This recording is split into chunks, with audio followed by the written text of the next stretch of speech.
Hello.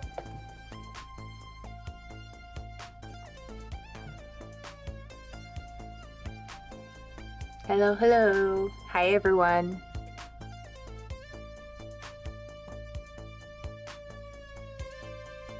Hi, Sai.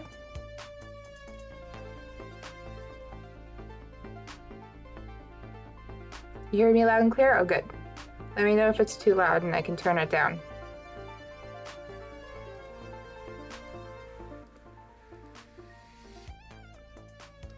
Okay. We'll get the game up and running.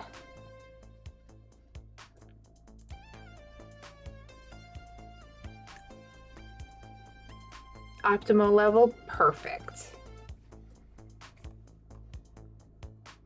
We got our good music.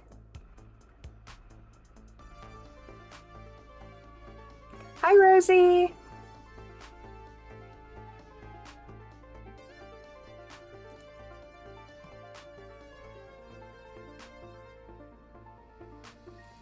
All right. Let's get this game up and running.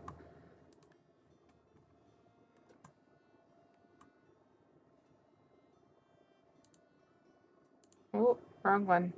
Hold up.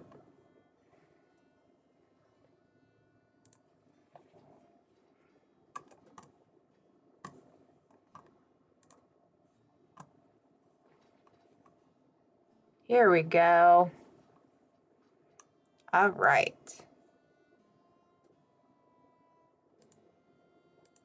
I think we need to turn the music up on this.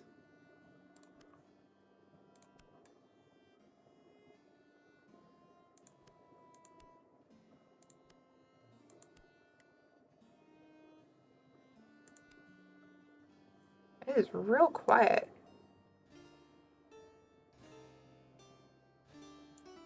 Can you guys hear the music?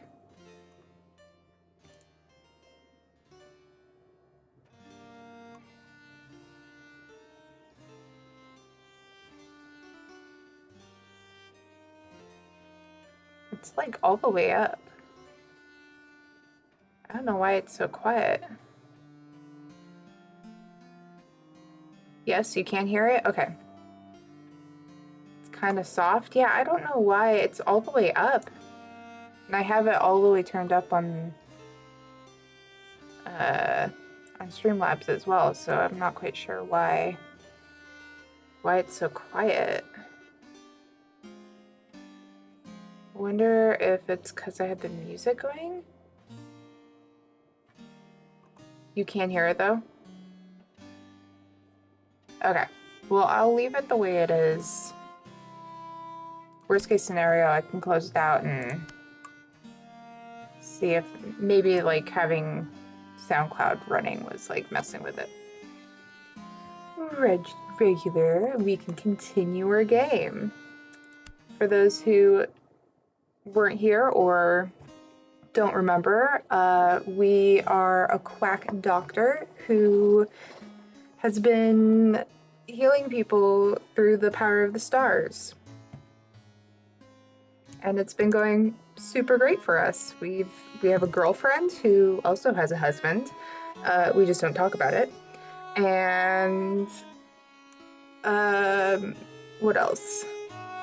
There's the lady that keeps coming back, who has the kid, and someone's like stalking her, I think.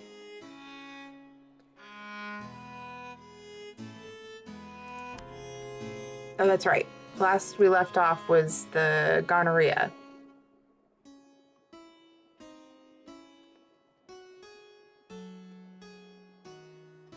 The guy living in an old British colony, but then realized I too live in an old British colony.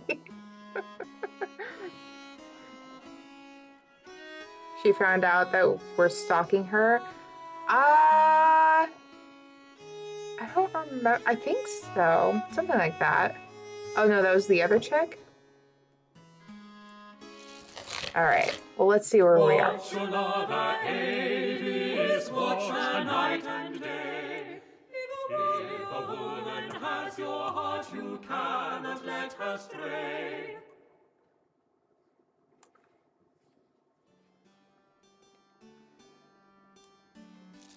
Here she is. Ah, Avis, I did not expect to see you this evening. Do you bring news? Aye, some very good news, at least if you confirm it for me. Methinks I am with child. Ah, how very wondrous.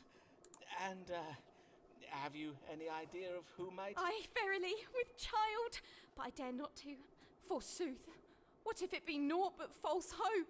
Then let us ask the stars without delay. Is Mistress Avis Allen verily with child? But whose child? That's the question.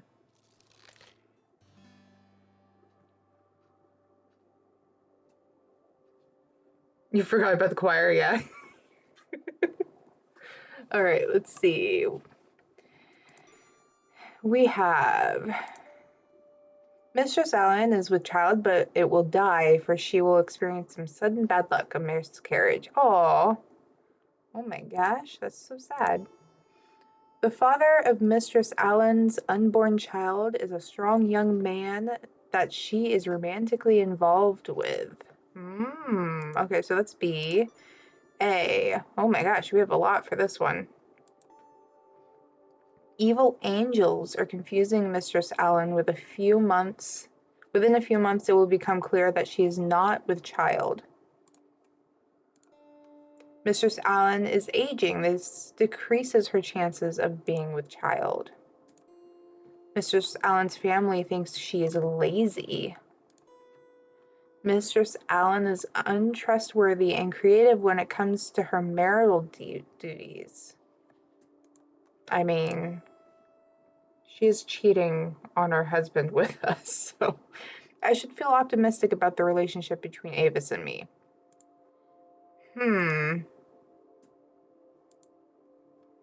So do we go with it? Definitely B?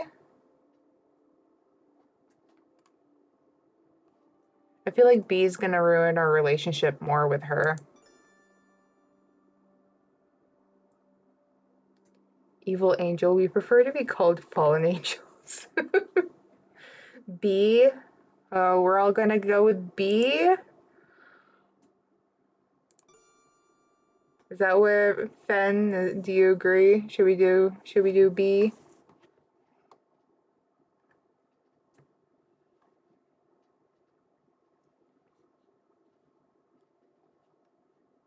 Sure. Okay. All right. We're going with B. Let's see what happens.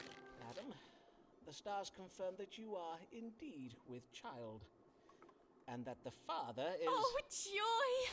Simon, is it not wondrous? You and I are to be blessed. Hold. I am not finished. The stars also reveal the identity of the... There is no need to read the stars for that, for surely 'tis obvious that you... Prithee, admit it. You have been coupling with my manservant, William. Why, you... I warrant the stars say nothing of the sort. See here, in my chart. 'Tis plain as day. In the house of children, alongside Venus, there is the planet Mars. Who else but William could that be? But such scribblings of yours, they mean nothing to me. For all I know, you make up those stories about planets and houses and such. Oh shit, Verily, she's cheating on us you too? might draw up a new chart, Simon. One that tells of how the planet Avis is no longer in the House of Foreman. You would mock me, madam? Oh. You would make a jest of my... Oh, I see. Leaving now, are you? Then you do so. You leave. I bid you good day. Damn. Oh my god, this crazy lady. She is cheating on us and her husband. Whew. Crazy. Granted wish to know whether she was with child. I advised the querent that she was with child and gave voice to my suspicion that the child's father was my manservant, William Buck. Methinks the querent took my advice rather ill. Yeah, I'd say so. Okay, See you soon, Zai.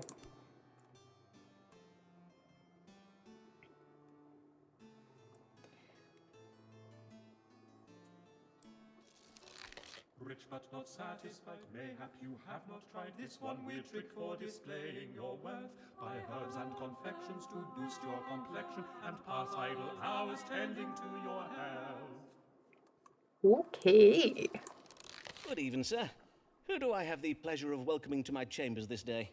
Nicholas Muggs, proprietor of Muggs Runs. That down might on be Silver because Street. I had to The wig change my makers. password You supply wigs for to my players, do you not? Twitter I have for heard my tell of your Twitch, fine work from so some of my playhouse it queens. might need I me thank to ye for your reset up kindness, that stuff. I'll have to I do hear it you have any skill after at your stream. trade also. For are you not the curer of the plague of '92? Forsooth, I do hope you may cure me as well.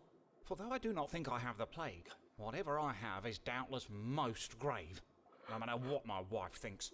And what is it your wife thinks? It be her mind that I have taken naught but a chilly cold in the head. But 'tis not so, Dr. Foreman, for I ache all over. My throat is grown sore, and I cough day and night. Day and night, you say? Aye, verily. Oh, I he got see. COVID. Then let us consult the stars. What does ail Nicholas Mugg? Bro's got the flu. Mug is troubled with hypochondria, possibly induced by witchcraft. This condition could one day prove fatal. Okay, so we have witchcraft. Taurus. Mug has taken a cold in the head, the symptoms of which include cough, shortness, short-windedness, a hoarse throat, and pain throughout the body. That sounds like it.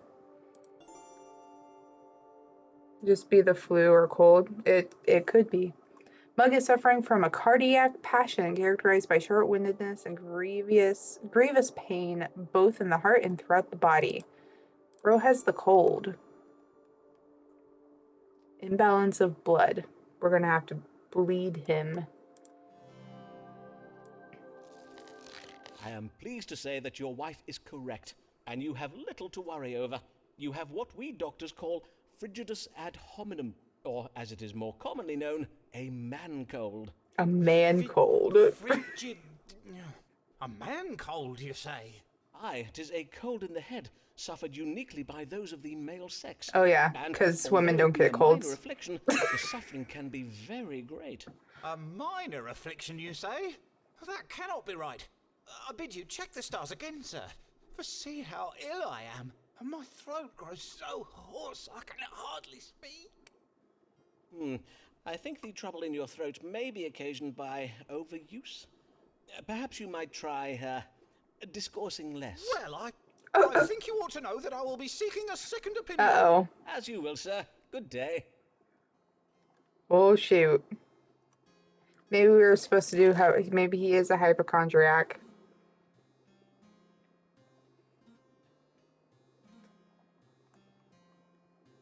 The querent did present with pain, a sore throat, and coughing. I did diagnose frigidus and ad hominem. Oh my gosh. A cold in the head, suffered uniquely by men.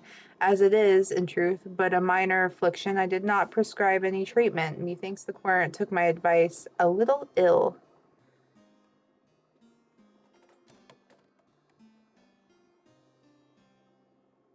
We just stay at home and work all day? True.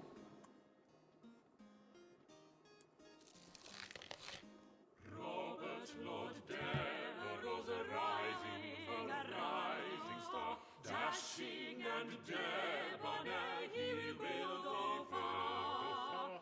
Oh, London greets him with cries of huzzah. In truth, we cannot state how sweet we are.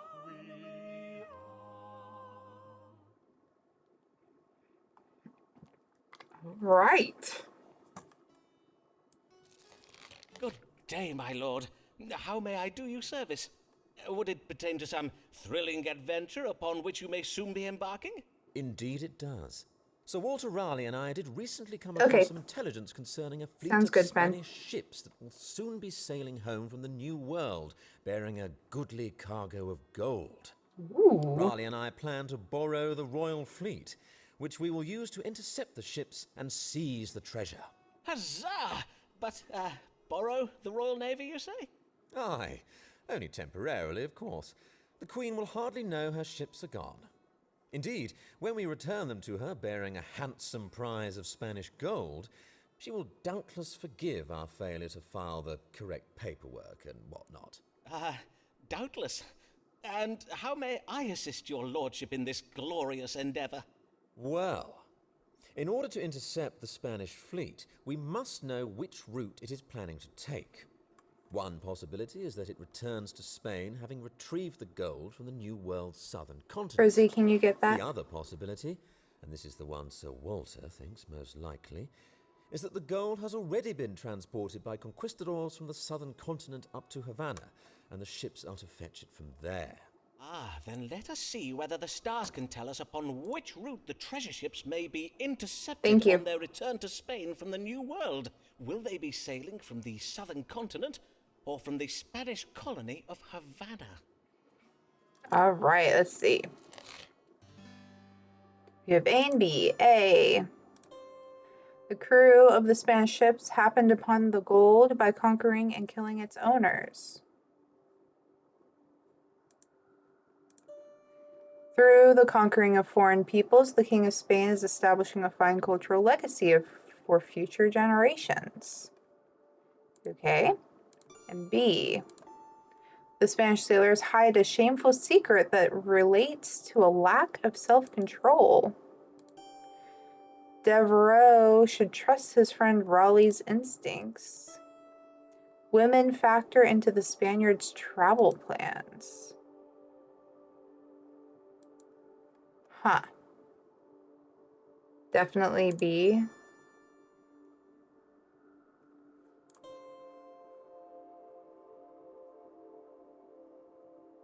I mean, this kind of goes with, like, history, right? Like, the Spaniards killed a lot of people and stole a lot of things.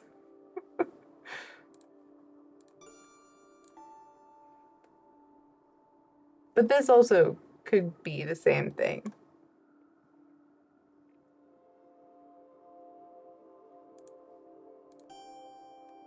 Trust his friend Raleigh's instincts.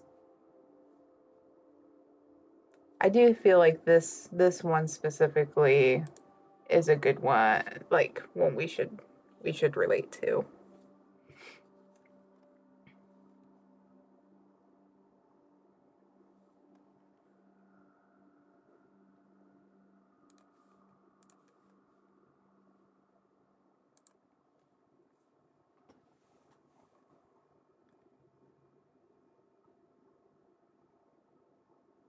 So we're thinking B.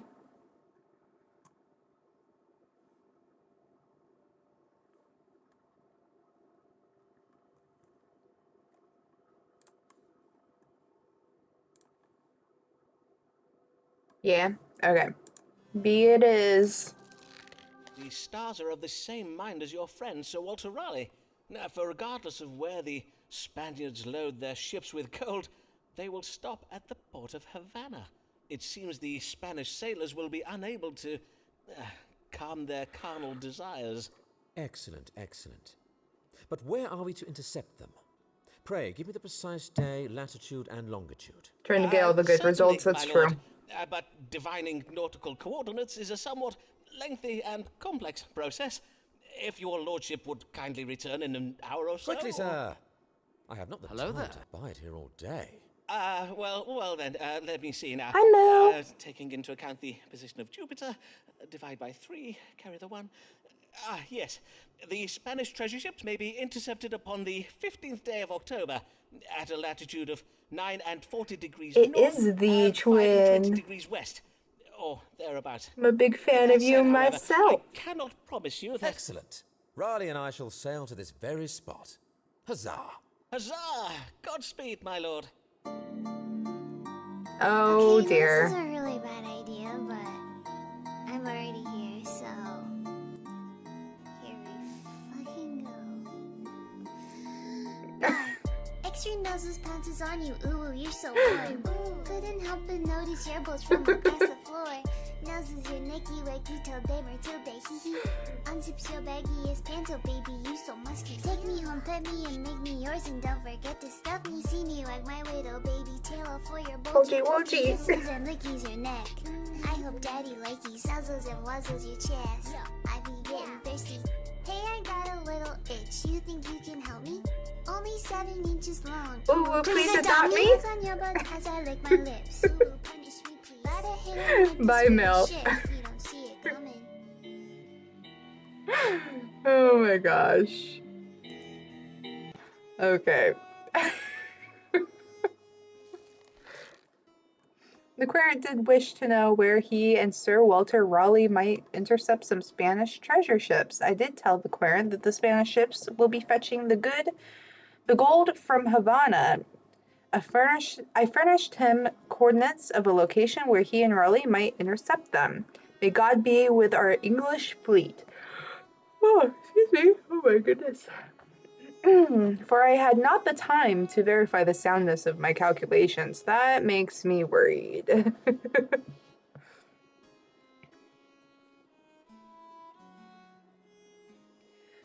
Methinks the querent was a little pleased with me for the reading I gave this day.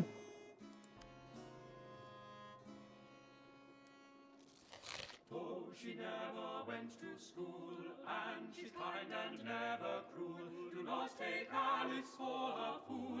Alice Blood, she is no fool. Oh, we have someone new.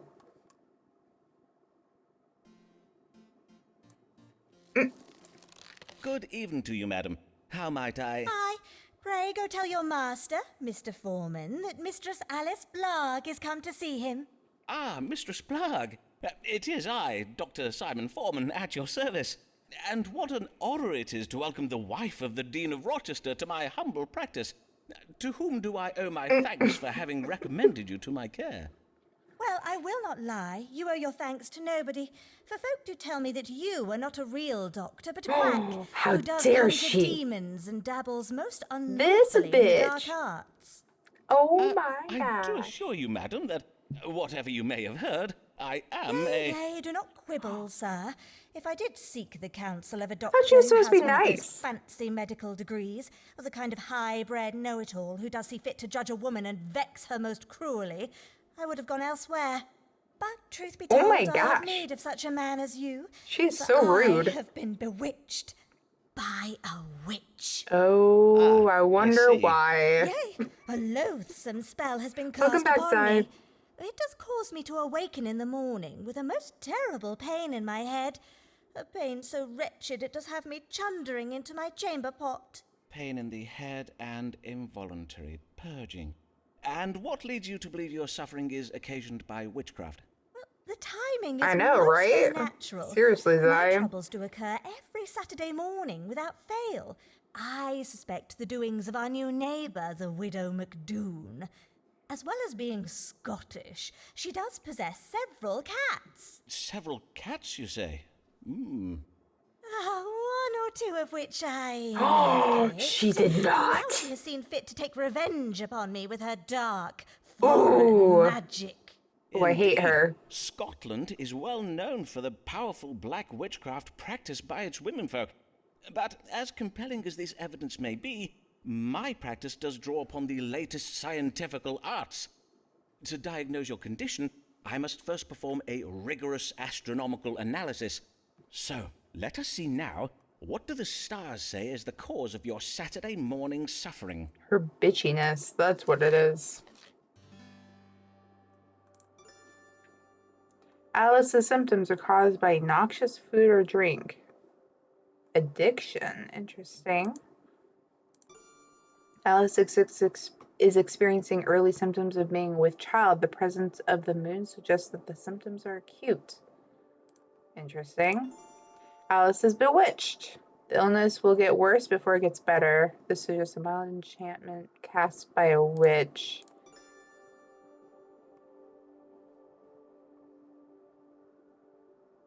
I don't like any of these. I want one where she dies. Where are all the ones where she dies?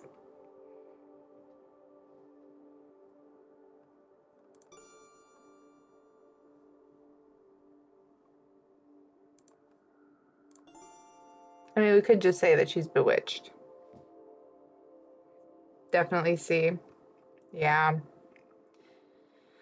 I don't like her. I wish there was one that was like, yeah, you're gonna die in like 2 days. Bye. No one likes you.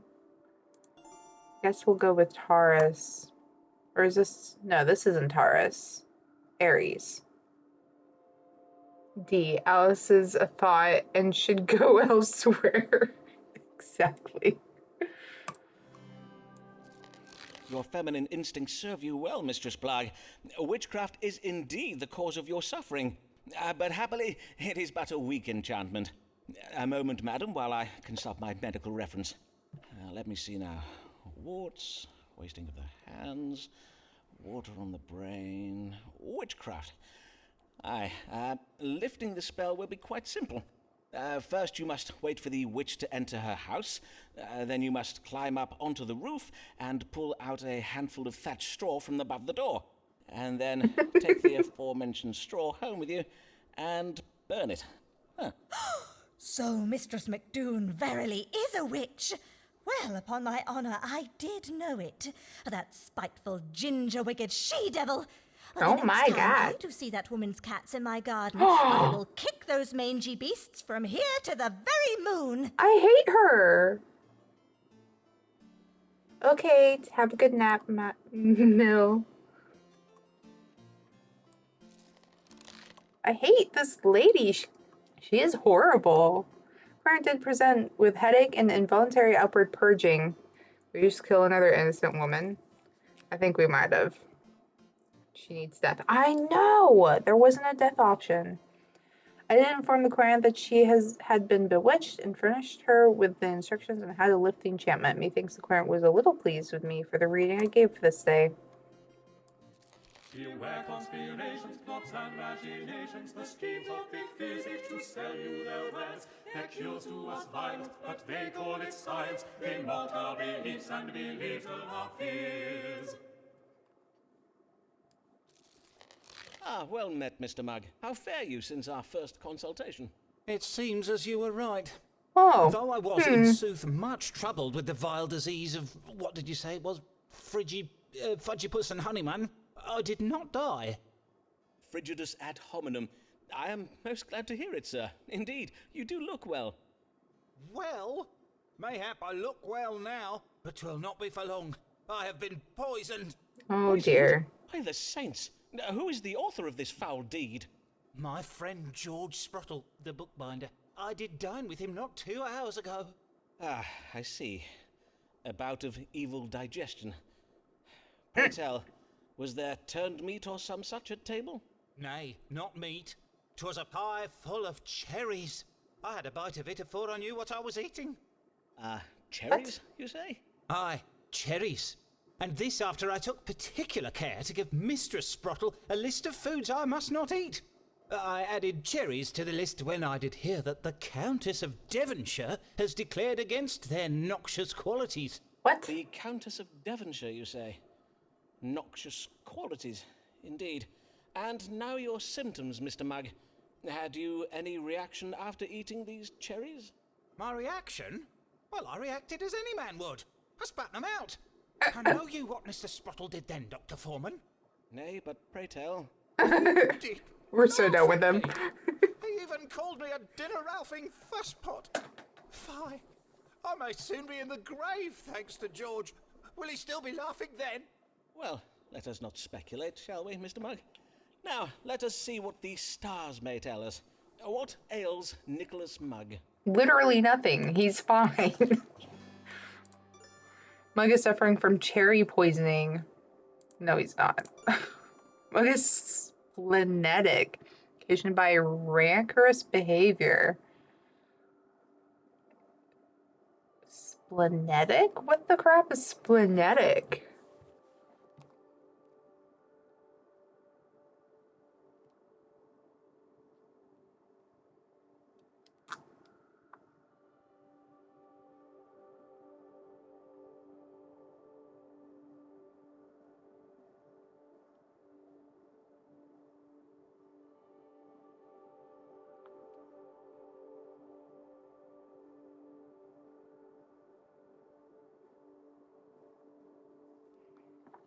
Spiteful? Bad-tempered.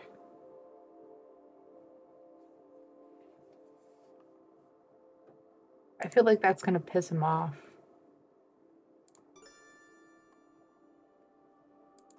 But, like, he's fine. Like, I feel like if we choose Cancer, he's just gonna come back and be like, i.e. he's just being a dick. I mean, basically, he's a hypochondriac. So I feel like there's no point in choosing this one, other than to just feed into his hypochondriacness.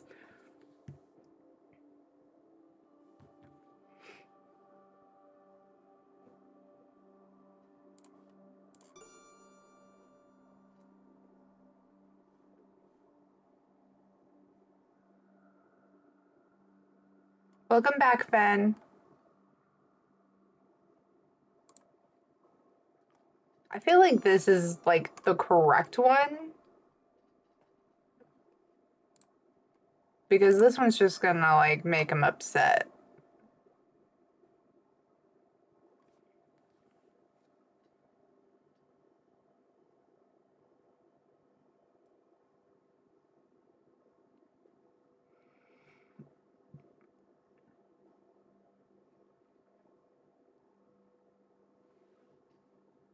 What do you guys think?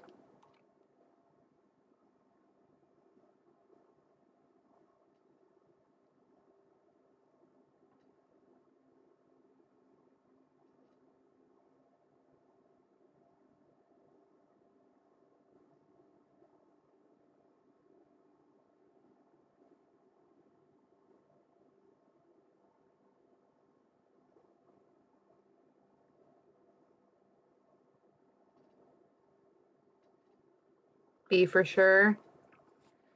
Yeah, I feel like B is gonna be the best. This one, Virgo.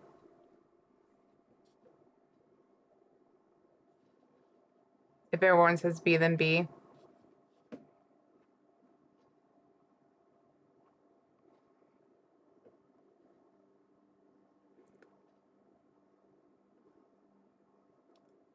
All right, we're gonna make him mad. Your condition has been provoked by the rancor you feel toward your host for having ignored your alimentary demands. These feelings have caused your spleen to produce ill humours, which you are presently venting in the form of bilious anger. Hence it will quickly pass. I see. But what of the cherries I ate? Cherries are perfectly safe to eat. Truly, Mr. Mugg, you must abandon these absurd and superstitious notions about the evils of particular fruits and vegetables. Must I? Aye. With the exception of onions, of course. For onions do render a man susceptible to the plague. Onions, verily. I thank you for the Oh, warning, no. Dr. Foreman. I shall add onions to my list.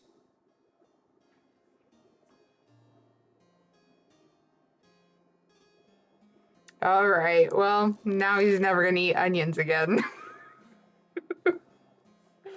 The querent did come afeard that he was ill, having eaten food that the Countess of Devonshire, who I know is not a licensed doctor, well, neither are we, has deemed unwholesome. I did diagnose a minor imbalance of choler, which required no treatment. Methinks the querent was a little pleased with me for the reading I gave this day. I'm kind of surprised he didn't go off on us.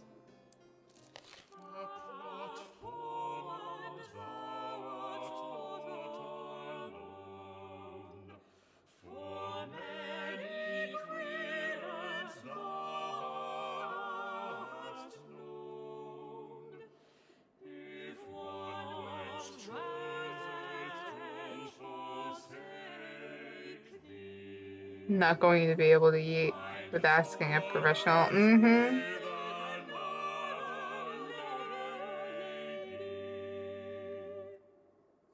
Oh. William! Ah, there you are. Did Mistress Allen call whilst I was out this day? Nay? You're quite sure about that, are you? I see. Who are we talking to? I cannot understand it. Does William even Why has exist? Mavis not come these past weeks? Does she no longer wish to see me? Probably. I mean, she seemed pretty mad. Alright, let's see. I have been deprived of tender favors of late, but my fortune seems to be reversing. I expect to see Avis again soon. Whoops.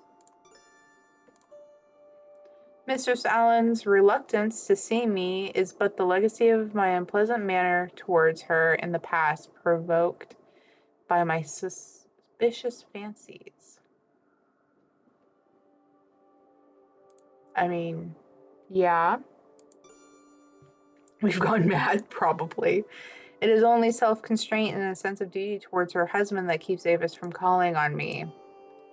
It was cruel of Avis to allow me to hope that we would one day be together. I mean, kinda. Avis feels that she has treated her husband carelessly. She kinda has. Avis's feelings cannot be trusted. She harbors romantic feelings towards another man. Avis does not know who has fathered the child she carries. I mean, that's true. That's true too. All of these are true. B again? Are we also ignoring the fapping part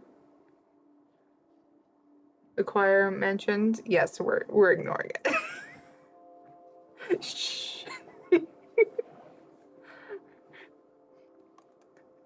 These are all literally true. Like, all right, so we have family, friends, hope, and duties. We have the querent and legacy. We have love, romance, and unborn children. Bruh, 3? B? We have 2 votes for B and 1 for C.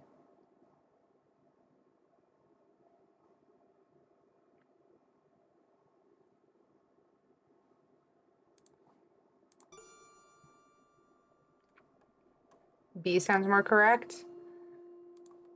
I mean,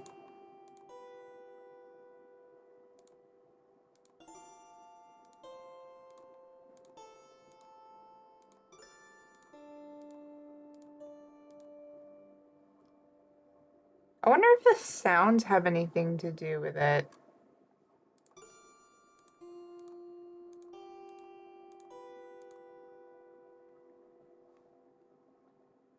B? Okay.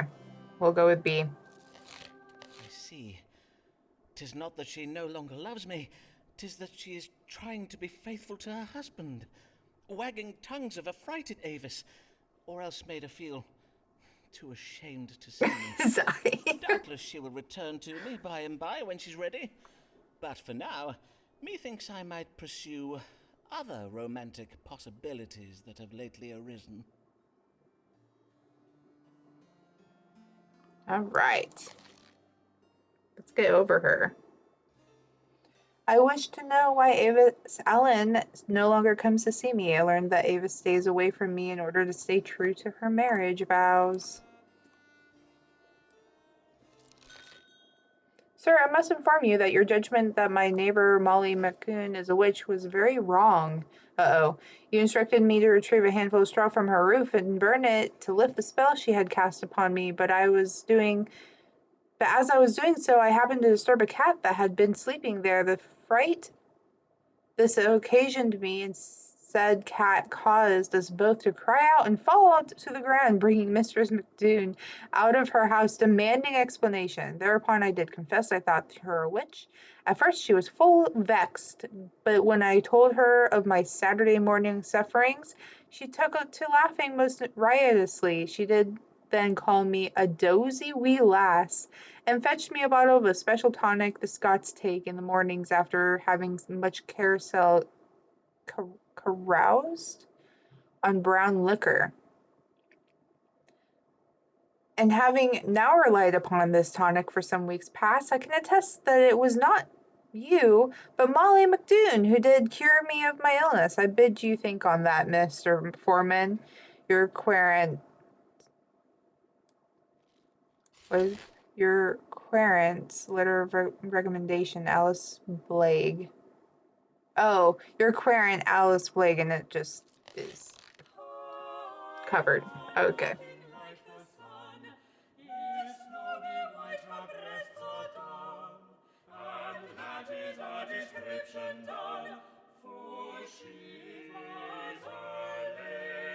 Oh my gosh, it's her! She's back!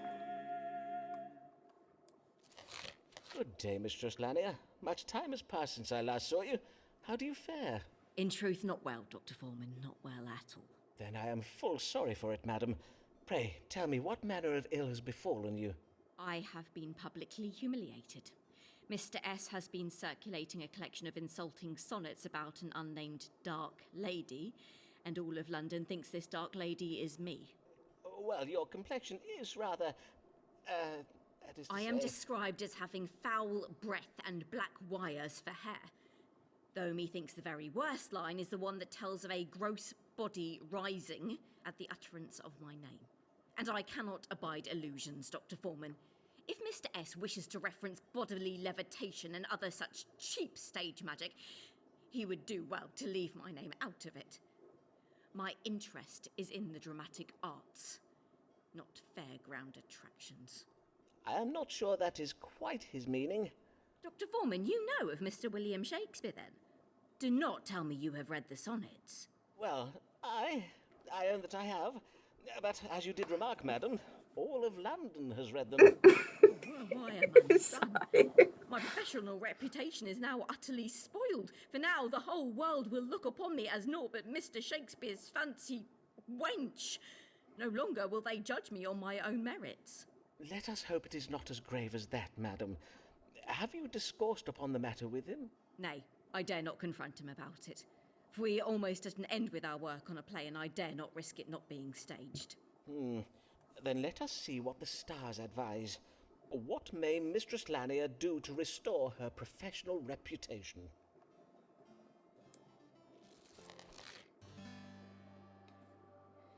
Oh, my reputation has been sullied by William Shakespeare's bawdy poems. What should I do?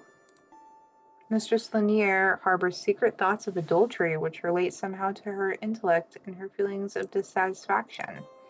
Mistress Lanier is ignorant of her romantic feelings, and this must be reversed. Mistress Lanier should abandon her career ambitions or revert to her true vocation, bringing forth new light. Ew, no. Okay, not A. I think we can all agree on that. What's B? God will help Mistress Lanier if she exercises constraint and discipline. Mistress Lanier is confused about her feelings for me? How interesting. What?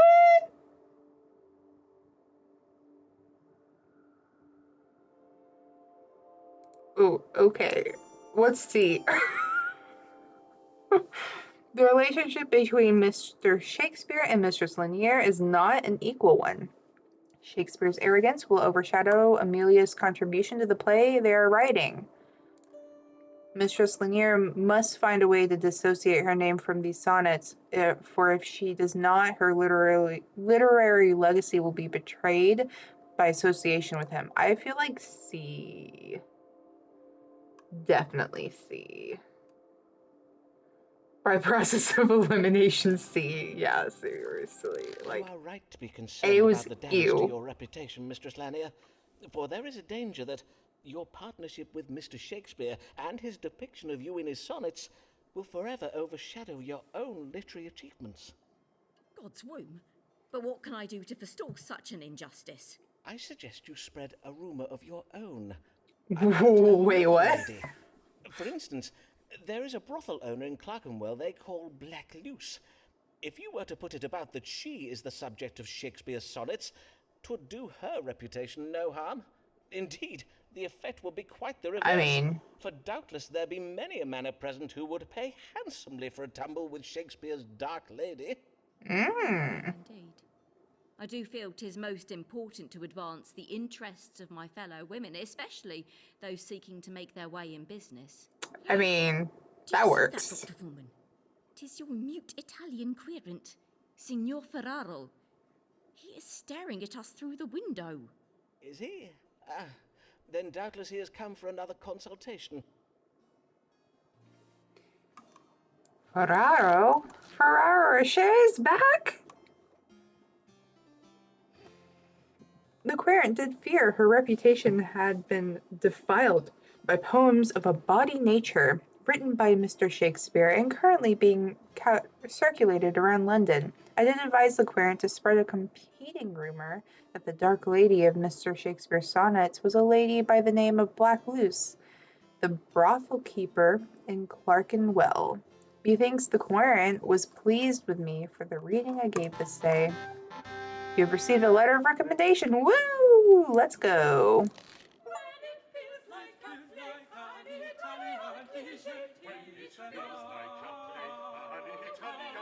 Ferrara Rocher's back.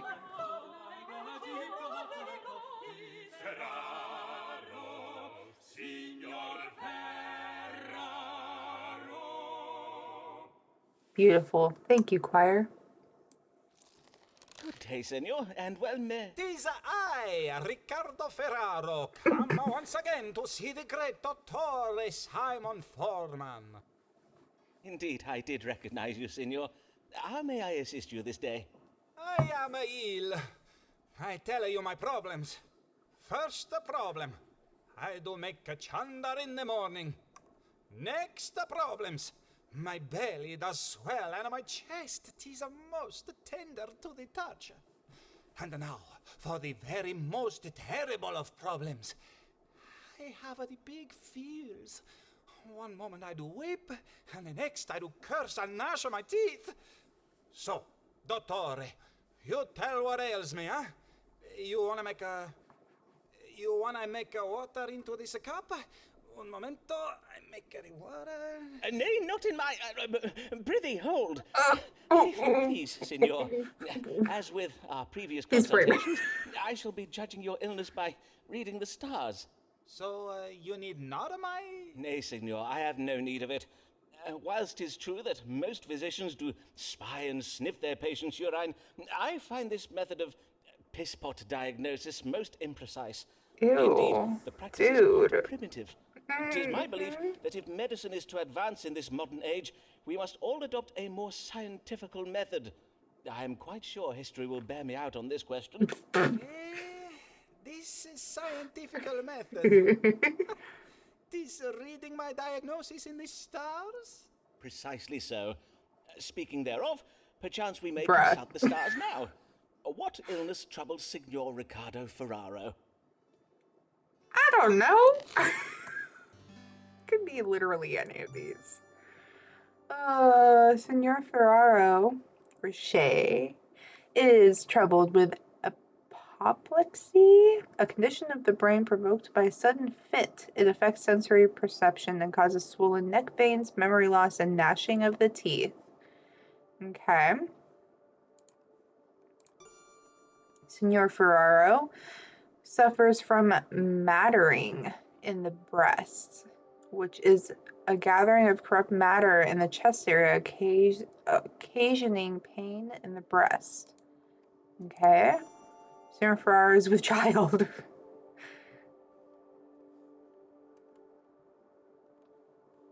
Bruh. Who called it? Rosie called it. Shit, I got nothing.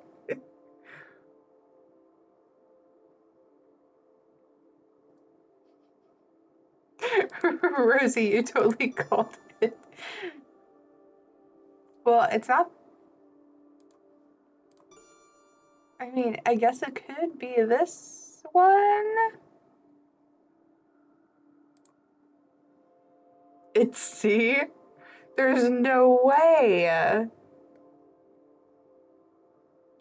It can't be. Guys.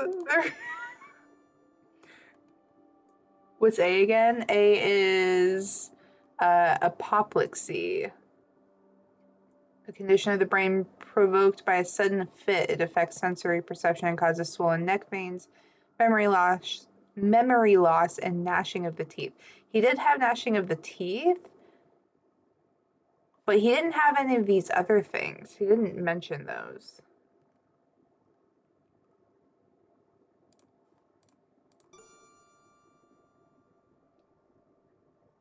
He did say something about, was it his stomach was tender to the touch? So it could be that. So C, I don't know. I mean, I feel like there's no way it could be C. There's no way. B. I'm leaning towards B. It can't be C. There's no way. It's got to be B. That's what I'm thinking too. Worry not, Signor. You are merely troubled with a mattering in the breast. I advise you to take to bed and cover yourself with sheets that have been warmed before a fire. But you must not sleep, nor may you eat or drink, for food and drink would serve to increase the corrupt phlegm and matter in your chest. Mattering in the breast. Most dottori would say my problems do not match the signs of mattering in the breast. But you, Signor Foreman, are not most dottori, eh? You are genius of the medicine who does find true meaning in the stars. I thank you, Signor Foreman, for your advice has been most enlightening. Riccardo Ferraro bids you good day. I feel like that's not going to be it.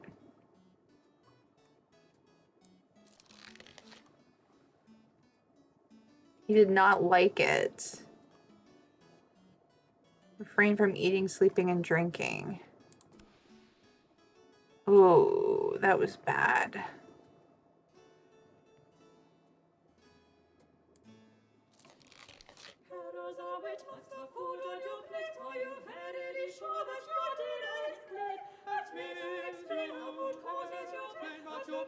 Oh my gosh, he's back.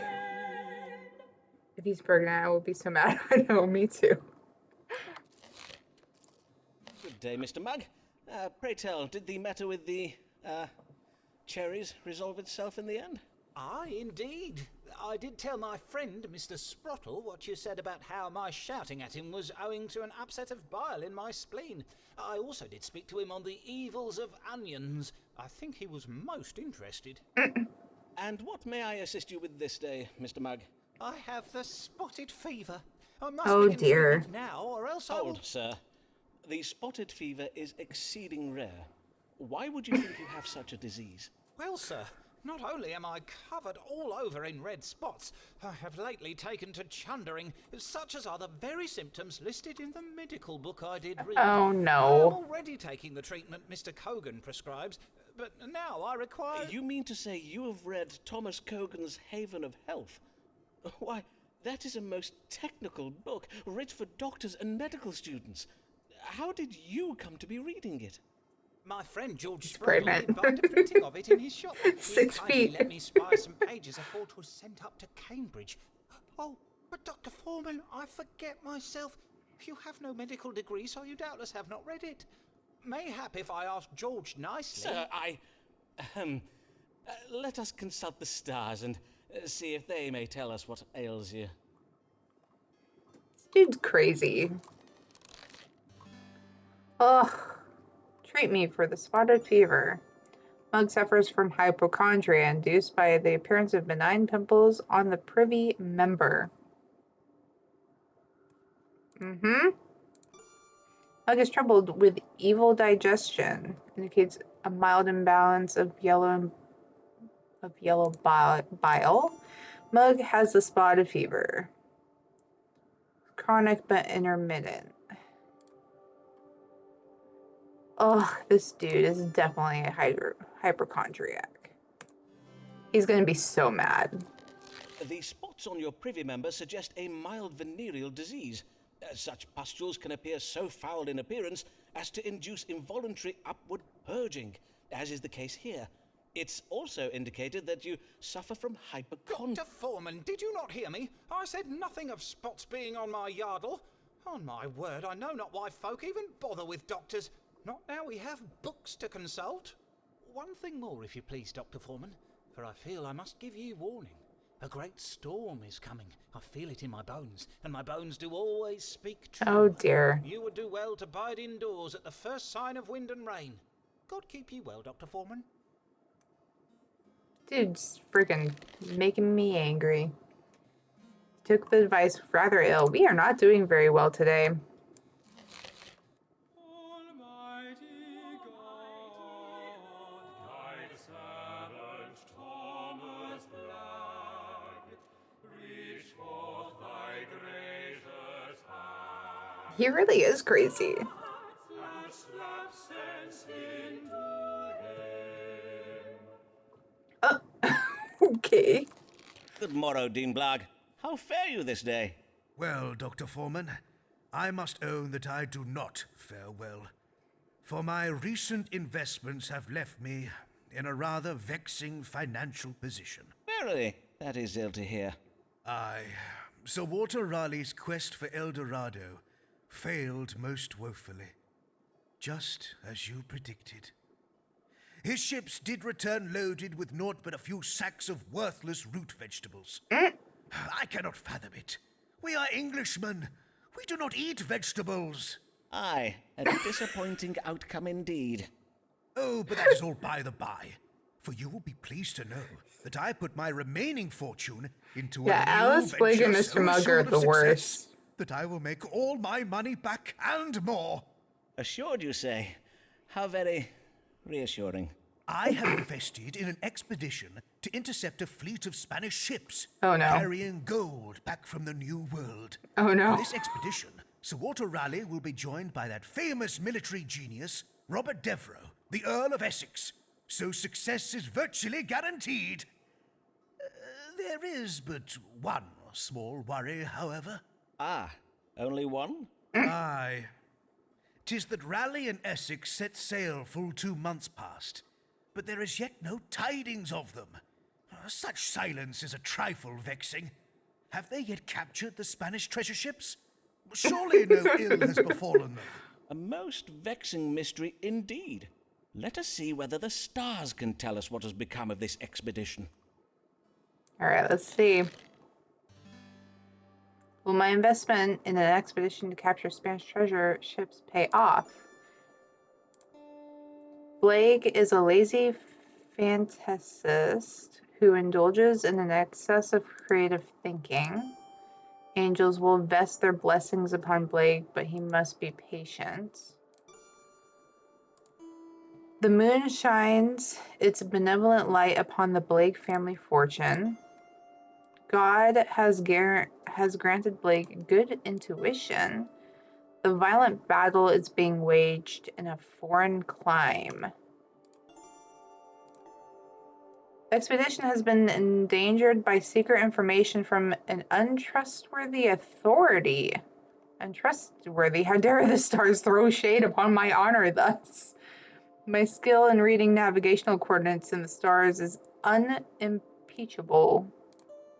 Blake has been careless with his financial legacy. Raleigh and Essex are sailing their ships in the wrong direction and will suffer a reversal of fortune. Ooh.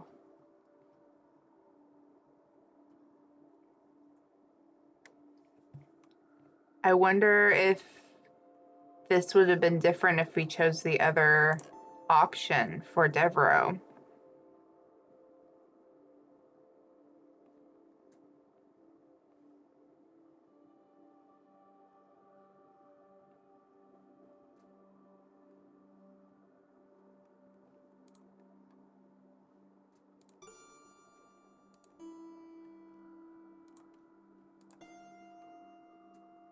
Hmm.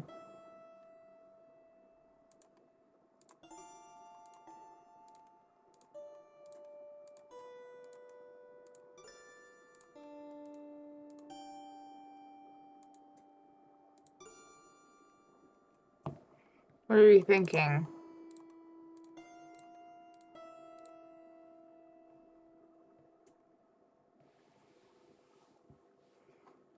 I know, like this one's kind of difficult. I feel like A is probably not a good one. Maybe B if we want to feed into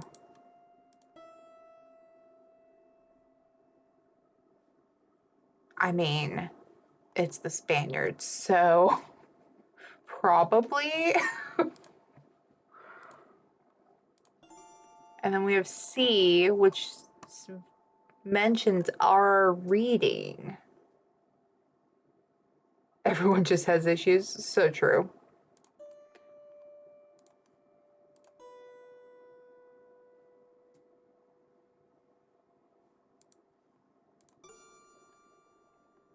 Definitely B.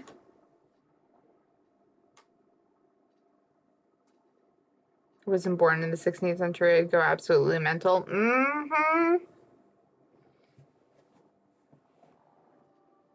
So true. All right, do we go with B?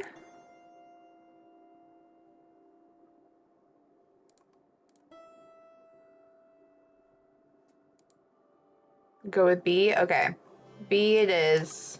Wondrous tidings! Your family's fortune is soon to be restored, and you may thank God for it was he that inspired you to invest in such a well-led expedition.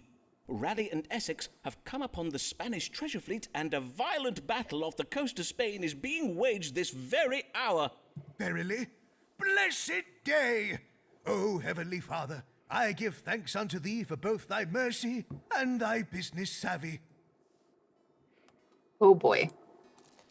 I feel like we're going to get this all wrong. What God? Right? The Querent did wish to know whether his investment in an expedition to capture Spanish gold would pay off. I did tell the Querent that the expedition would be successful. Methinks the Querent was pleased with me for the reading I gave this day. Why must this wench act so distressed? Uh-oh. She's back. She can't abide a jest. No word of love and is professed. What an ungrateful lady! What an ungrateful lady! Uh-oh. I wonder if Shakespeare confessed his love Good for day, her. Mistress Lanier. Pray, come in and take comfort by the fire. The wind is fierce and cold this day. Did you see him this time, Dr. Foreman? He did it again. He ran off the moment he saw me. See who, madam? Your patient, Signor Ferraro. Ah, verily? Ah. Indeed, I was expecting him to come for a consultation this day. But he changed his mind and ran off, you say? Huh. Mm-hmm. You totally should say. Truly, 'tis as if all men are determined to use me ill. Surely not all men, madam. I, for one, remain most devotedly Nah, at all your men. service. My dear lady, I do not need to read the stars to see that something grave has befallen you. Pray, tell me what it is.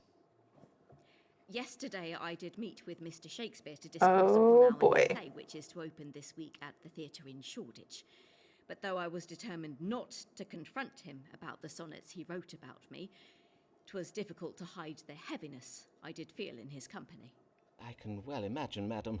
So then, well, he remarked upon my dark humour. To wit, he said to me, Emilia, your pretty brow does furrow, so I will kiss it smooth. Ew. And I sense that you did not receive this well? Indeed, I did not. Forsooth, I was so enraged by this, I reversed my flagon of ale full over his head.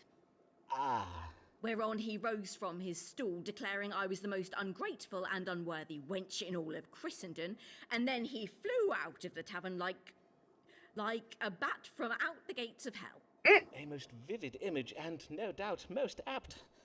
Men who work in playhouses are prone to indulging in such melodrama, of course.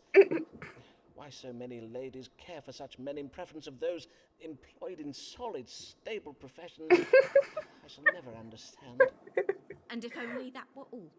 For this morning I saw a bill advertising our play posted on a wall in my street. It bears his name and not mine. Verily? Surely not. Mayhap there has been some error made. Nay, Dr. Foreman, 'tis no error, for I rushed to the theatre to see what was amiss, but I was refused admittance. Indeed, the player who came to the door denied all knowledge of my collaboration on the play. What? Methinks Mr. Shakespeare is exacting his petty vengeance upon me for rejecting his sly suit by denying me credit for my work. Oh my And he means gosh. to deal with me by pretending I do not exist. Are we as if I were surprised? a No. ghost. Or is it he who has become the ghost? In truth, I am not yet sure how that metaphor should work. Monstrous perfidy! Pray tell me what I might do to punish this wretched scribbler. Though I am not adept with a sword, I do have a book that instructs in how to command nefarious spirits. Oh, prithee, sir, I am come not in search of vengeance, but to seek answers. As you know, I have been ill-treated by my husband, and now I am betrayed by Mr. Shakespeare. Pray, read the stars and answer me this, Dr. Foreman. Will I ever be able to trust, even love, a man again? Nope. There's your answer. No. There's one. There's only one.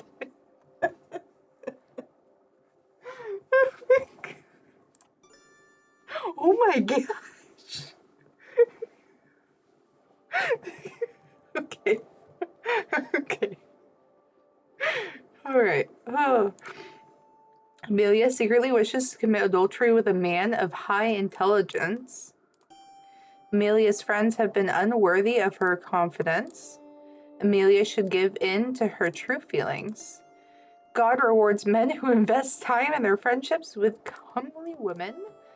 The relationship betwixt Amelia and me is currently wrought by confusion. Amelia's literary legacy has been betrayed by Mr. Shakespeare. Mistress Lanier is ignorant of the love she inspires, but her ignorance will be reversed. Amelia's present adversity may bring change and new life in the form of a child.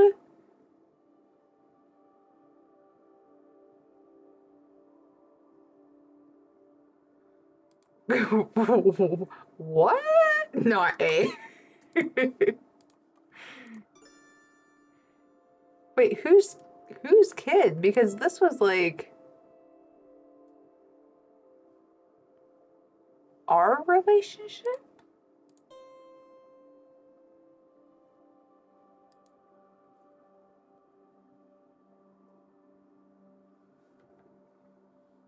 Finn, that's a mood. To your question of whether there yet be a man in this world worthy of your trust and affections, forsooth, I have never seen an arrangement of stars that speaks so clearly. Verily? Then pray tell, what answer does it give? My dear lady, the answer you seek need not be divined by reading the stars. It may be read in the signs you see before you now. To wit, the answer you seek is right in front of you. I am afraid I do not follow, Dr. Foreman. 'Tis your feather quill, a half-eaten apple, your desk is a little untidy, and I must confess the symbolism in Flemish still-life painting has always quite confounded me. Take a skull, for instance. What sense does a skull make alongside a bowl of... Below? 'Tis clear to me now, your face was always hid in shadow, but 'tis you, Mr. Foreman. You are the man who has been prowling me these last months. Dearest, loveliest Amelia, allow me to profess to you my undying admiration for your charms, which are not insignificant. God's womb, et tu, Dr. Foreman. Fie, you of all men to betray me thus. But 'tis true. I now see the answer. For I know now never again to trust a man to guide me. Henceforth, I shall write under my own name, and when there are decisions to be made, I shall take my own counsel and make my own judgments. Amen. By the by, Round of applause. methinks I do at last understand that prediction you made for me some years ago, Dr. Foreman. The one about how belief No, there is were no other required if options, I am to Rosie. succeed. 'Tis a belief I must hold not in the inevitability of my own personal success, but of the successes of the women who will come after me. Farewell, Dr. Foreman, and clean your desk. Verily, 'tis quite disgusting. Damn. We love a power queen. Mm-hmm. The Clarion did wish to know whether she will ever trust or love a man again. I did advise the Clarion that I was the man whom she could love and trust. Methinks the Clarion took my advice most ill.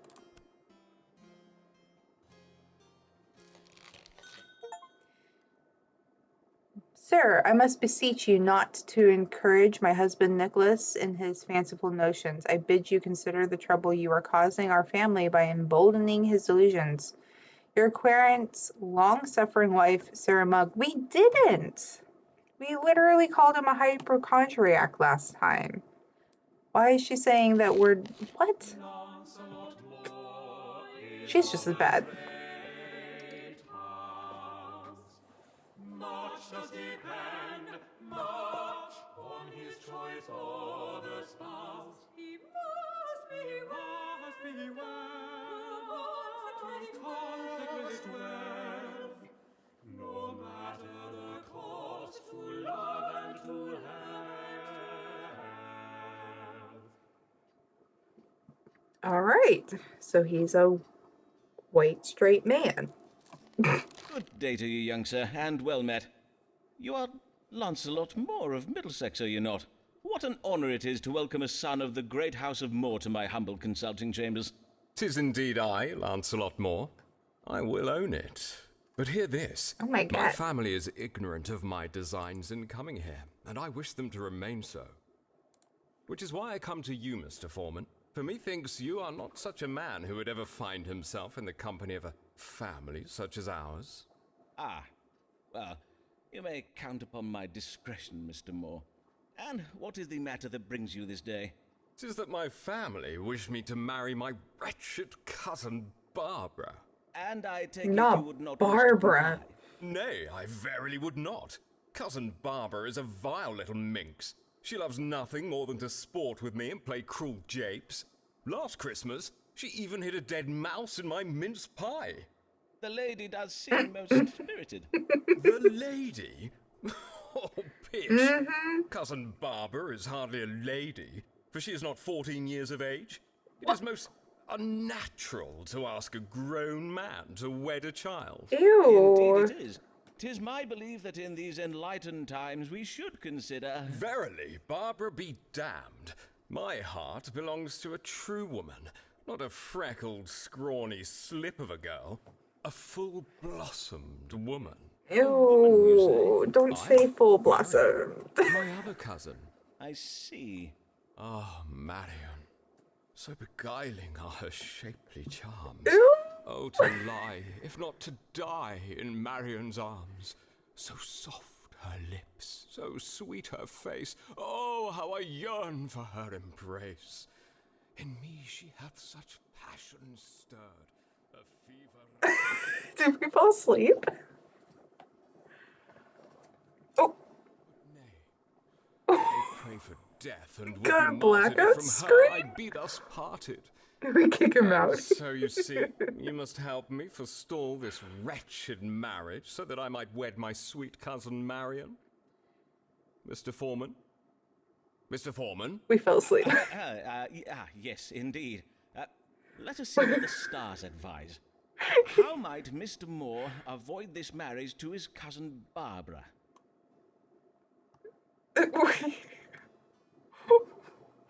Oh, that was wild. We got a blackout screen. Okay. If Moore spreads a rumor about Barbara being sexually active, the marriage plans will be abruptly canceled.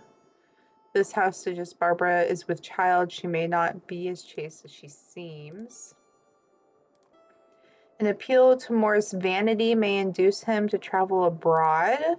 Moore will be able to extract himself from this engagement once he has come of age and has control over his fortune.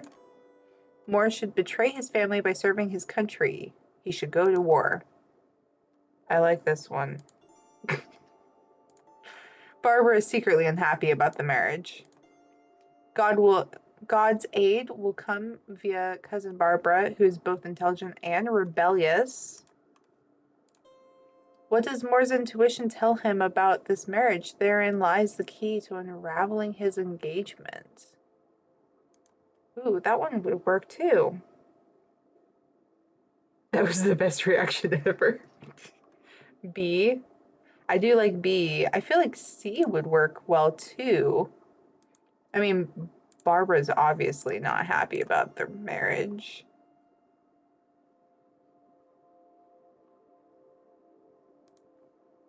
Wait, Barbara's the other? Or is that the child? Force him to go to war and die.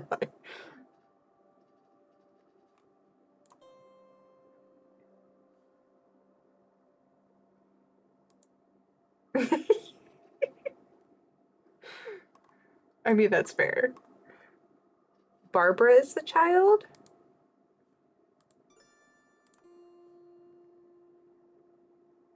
Ew.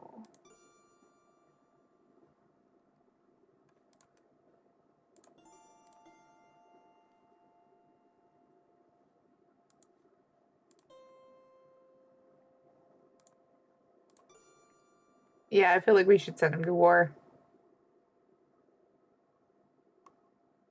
Barbara is the child? Okay. I feel like putting this on the child, like, A is definitely gross. Ew, no. I mean, I feel like this is just going to... Well, maybe C.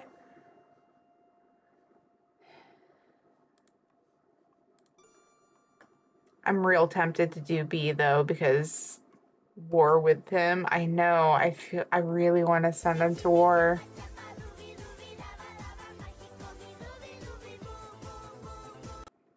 B. Yeah, I feel like we should send him to war. Get him out of here. The stars suggest you avoid this marriage by joining one of the many military campaigns England is waging at present. Mayhap the one in Ireland? Though I hear the weather in Normandy is more agreeable. Go away to war, you say? Aye, but only until you reach your majority. Once you are 21 years of age, you will be free to marry whomsoever you please. Ah, well, I do, of course, yearn to be a soldier. For as my mother will tell you, I am exceeding brave, but I cannot go to war at present, for I have lately broken my foot. Broken your foot? Then 'tis a good thing you are come to a doctor. Pray allow me to... Nay, I cannot tarry. I must return home before I am missed. I bid you good day, sir. What? Dang it! Quarren did wish to know how to avoid marrying his cousin, Barbara. I did advise the Quarren to avoid the marriage by enlisting in a military campaign abroad. Methinks the Quarren took my advice a little ill. That's rude. He should have gone. Sigh. Dang it. I was kind of hoping that he would go to war and then die. Uh-oh. Spanish Armada nears English coast. Nation prepares for invasion whilst Queen searches for missing navy. Hear ye! Uh-oh. As Spanish ships near our shores, the Queen's ground troops prepare for what promises to be a blood-soaked slaughter of Englishmen by continental Catholic savages. With England's coasts undefended, experts predict Spanish ships will be sailing up the Thames to London within days. Sources in the royal court say the Queen is more than a little vexed by the absence of the Royal Navy, which experts described as lost. Is this our fault? Did we do this? Wench, be sure to marry, lest ye be branded a witch. If Mary sees you keeping cats against you, she Thames, the H is silent. Oh, okay. Mistress Mary Page, she is a nosy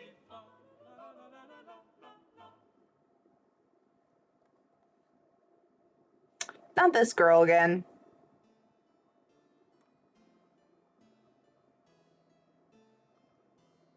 I know, it's the nun. Blessed even, Dr. Foreman. Mistress Payne, what brings you in such weather? 'Tis most dangerous to be about in it. Oh, it takes more than a little wind and rain to forestall me from doing the Lord's work. Besides, foul weather is naught but God's righteous vengeance upon London for the sinful debauchery of its inhabitants. Verily? Then I dread to think what northerners get up to of an evening. Pray heed me carefully, Dr. Foreman, for 'tis on a most pressing matter that I am come. Doubtless you have heard the news. the Spanish Armada does sail once again towards England's shores. It seems this latest Armada was most unexpected. Well, as 'tis oft said, no one expects the Spanish Armada. 'Tis very grave this time, for I have heard tell that our own warships are far away at sea, and with our coasts undefended, a Catholic horde may soon be sailing up the Thames to slay us all. Aye, our situation is most grave indeed. But what would you have me tell you, Mistress Payne? I wish to know whether the English fleet will arrive home in time to defend our shores, or might we ordinary folk be compelled to take up arms to defend ourselves? Dr. Foreman, are you ready to beat off the Catholics, come what may? Okay, Am I ready to beat off the... sounds good, Rosie. Prithee, madam, let us pray that I'm the actually going never to take a arises. break in a sec. Perchance the stars will offer us some reassurance. Will the Royal Naval Fleet return home in time to defend England from the Spanish Armada? Okay, I'm going to pause it here and go get some water, take a quick bathroom break. And when we come back, we will continue this. So I will see you guys in a little bit.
All right, we're back.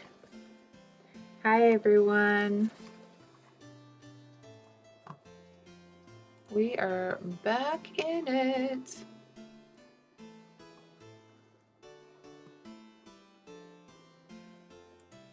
We got some water. We have a cat because he was bothering Grandma. Thanks for the welcome back. Wow, that's rude. Rude legend. Scatter.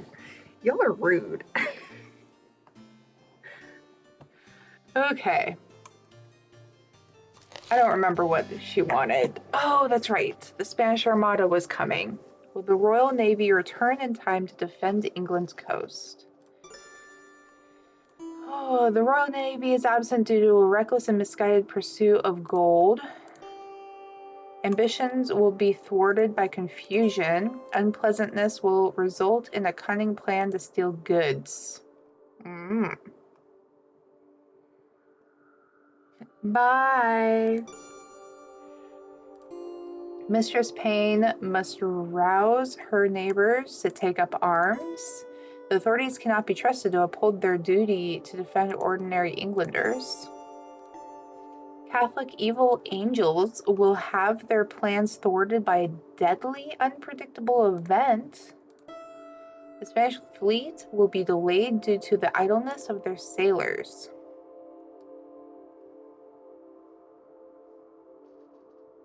Okay, sounds good, Lich.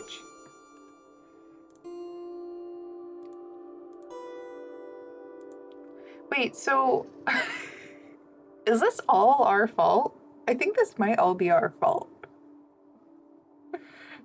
I think we sent Devereaux, we chose the wrong option for Devereaux, and it has led to this situation. Oh no.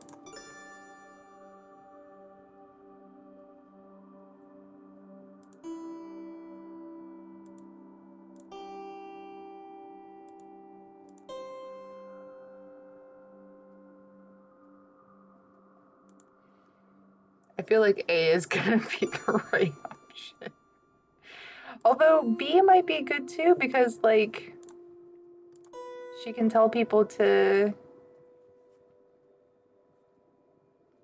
like arm themselves. Okay, sounds good, Rosie. So like I feel like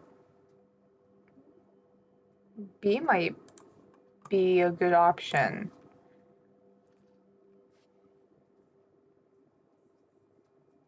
What do we think?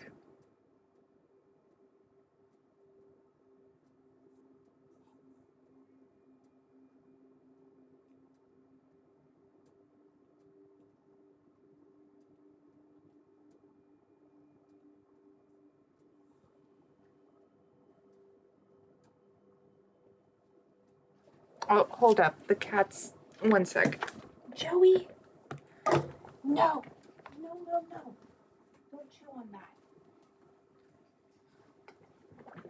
No! Oh. Okay, I'm back. Sorry. Yes, B? Oh, no.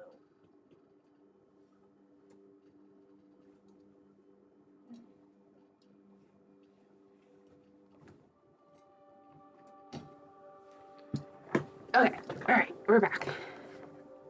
If it's wrong, blame Sai. Okay.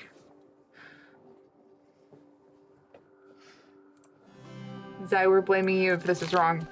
Madam, 'tis unclear as to whether the royal fleet will return before the Spanish Armada makes land.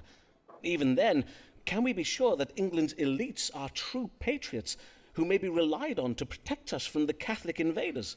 Indeed, there be many an English Catholic nobleman who would welcome such an invasion, for if the King of Spain were to defeat us, he would have England return to Catholic rule. Doubtless they would. Indeed, I have oft thought as much. The stars advise you to go forth and rally your friends and neighbours. 'Tis ordinary folk who must take up arms and defeat the Spanish scourge. You speak true, sir. I will go at once to home and arouse the men of Fore Street. Mark me, Dr. Foreman. England shall take back control of our seas and defend our borders. We shall beat off the Spaniards till they come no more. Oh. Maybe we shouldn't use that phrasing specifically.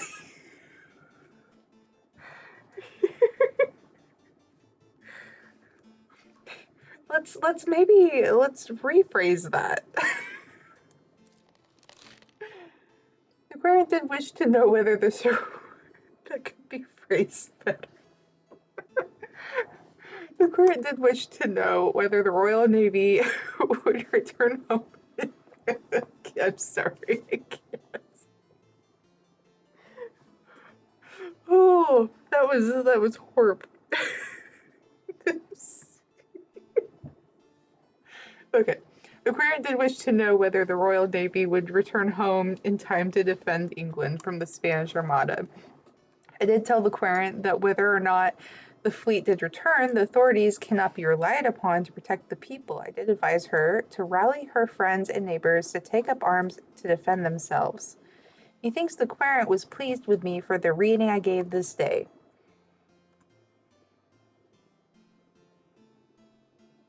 Ow! Oh, Joey! Why? Don't bite me. That was rude.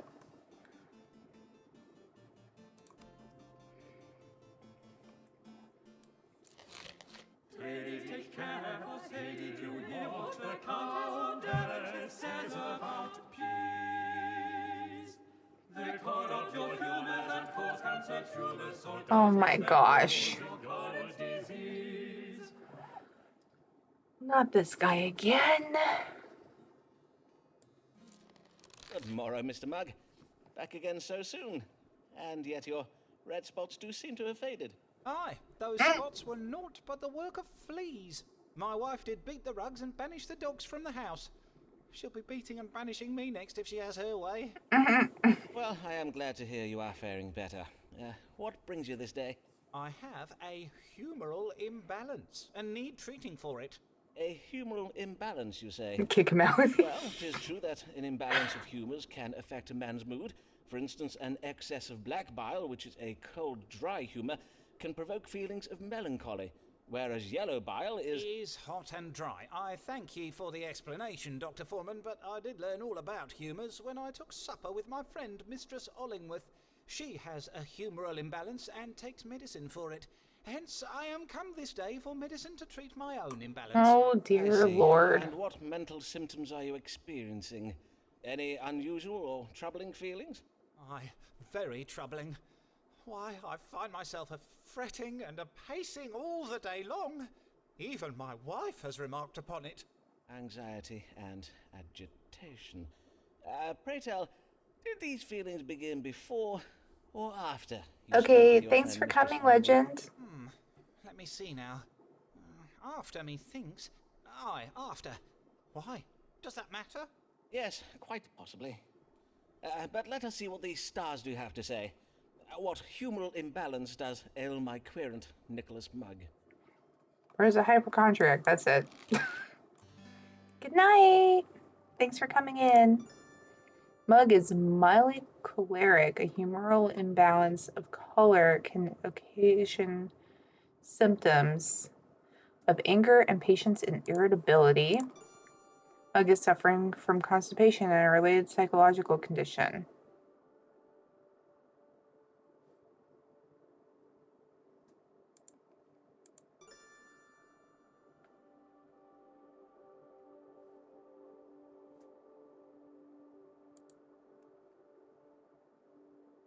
Why is that not an option, Fen? Like, both of these... I mean... This feeds into his thing, which could get us a letter of recommendation. It's just a lobotomy. Oh my god. Psychological condition makes sense. But constipation doesn't. Like, he didn't say anything that has to do with constipation.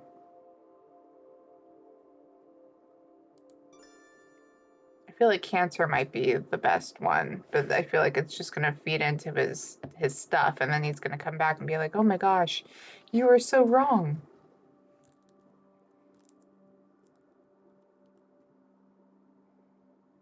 Your performance. Oh my gosh.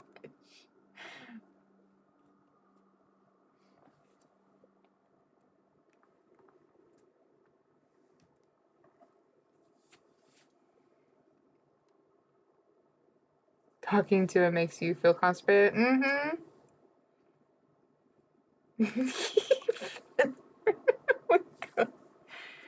Oh, well, I guess.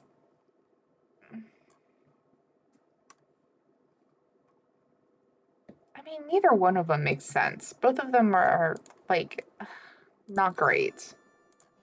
I guess this is the one we'll choose. Have you a diagnosis yet?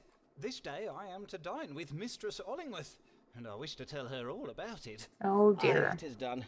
You have a choleric temperament, brought on by a minor imbalance of yellow bile. It does often induce feelings of irritability and impatience in the sufferer, and in severe cases, it can provoke outbursts of anger. I see. How very interesting. We must counter the excess of this hot, dry humour with wet and cooling elements. Take this powder of violets and salt and boil it in some water. Then you must drink the infusion once it is cooled. I thank ye for this medicine, Dr. Foreman. But may I trouble you for twice the dose of it? For if the symptoms be what you say, I think my wife had best be taking it as well.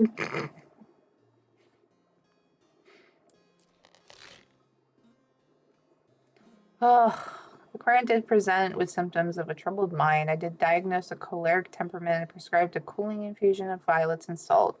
Methinks the querent is most pleased with me for the reading I gave today. Hear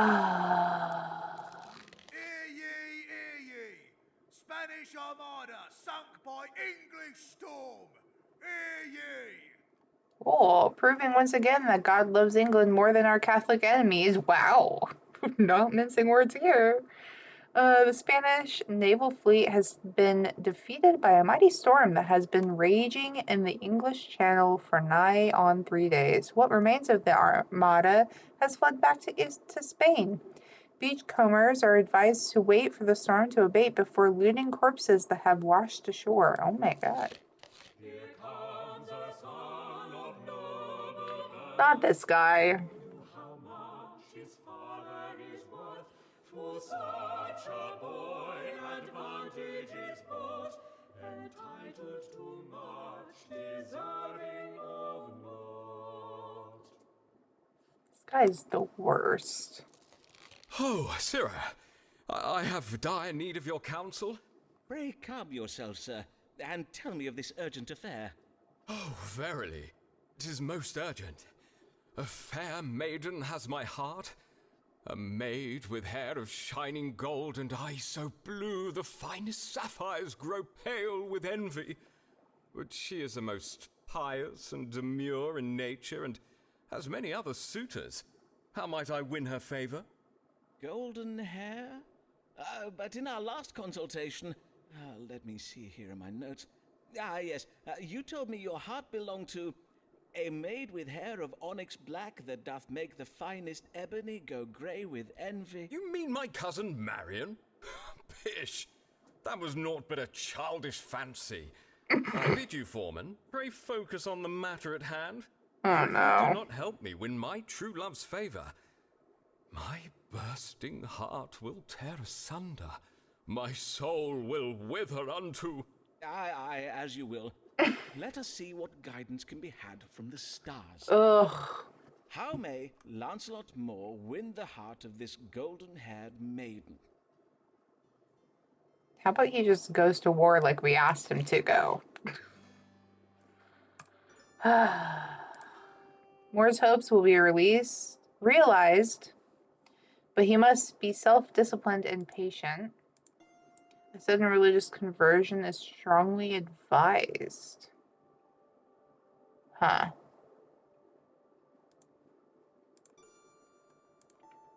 The maid's secret nature is hidden beneath a veil of false religious fervor. It would appear that Moore has a brutish nature. That's true. Moore may win the lady's hand in marriage with jewelry and fine things.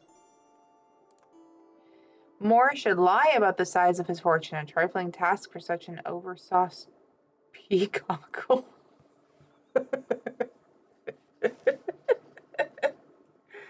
Go eat them 5 dozen eggs and go to war.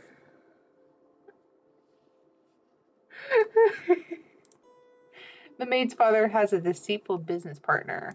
Yeah, I don't think that's gonna be. I think we need to do either A or B. I feel like A. He's not gonna do this one.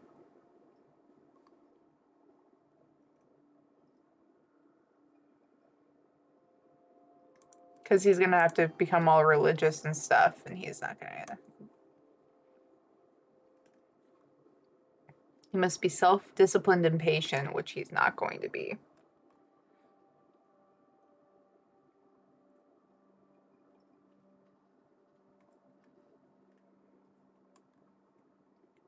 So what, we go with A? What do we think? Thank you, Zai. I might end at midnight instead of 1. We'll see how I'm feeling.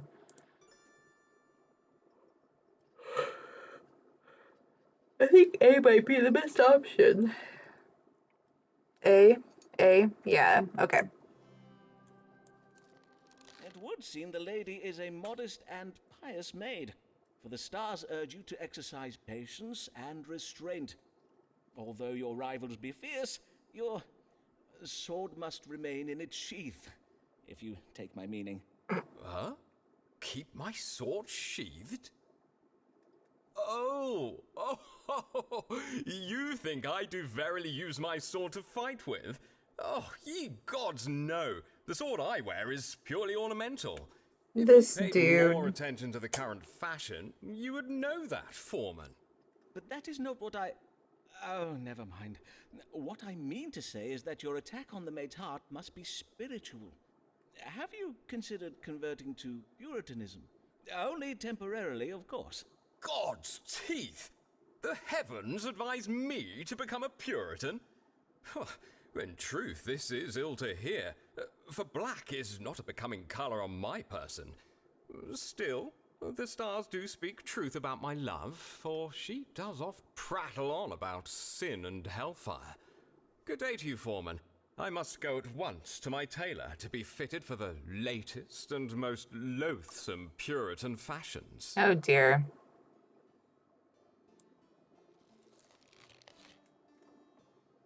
The Grant did wish to know how he might win the heart of a golden-haired maiden. I did advise the Querent to respect the pious modesty of his beloved. However, I fear he has not the wit to grasp my meaning. Nah, shit. He has a detachable penis. Sorry.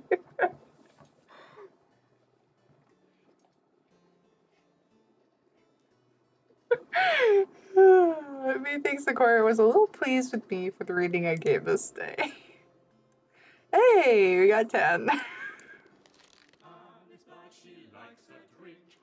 Vainglorious idiot. Ugh. Oh, I hate this lady. She's freaking back. Mistress Black, what brings you?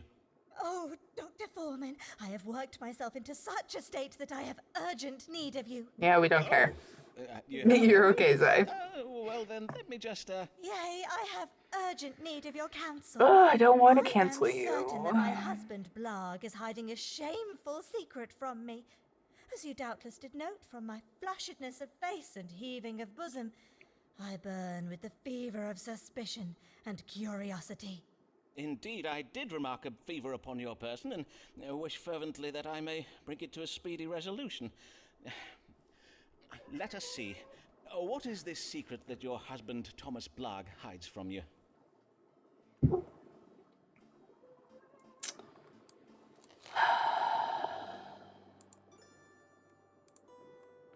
I don't want to help her. I don't like her. She kicks cats. She's horrible.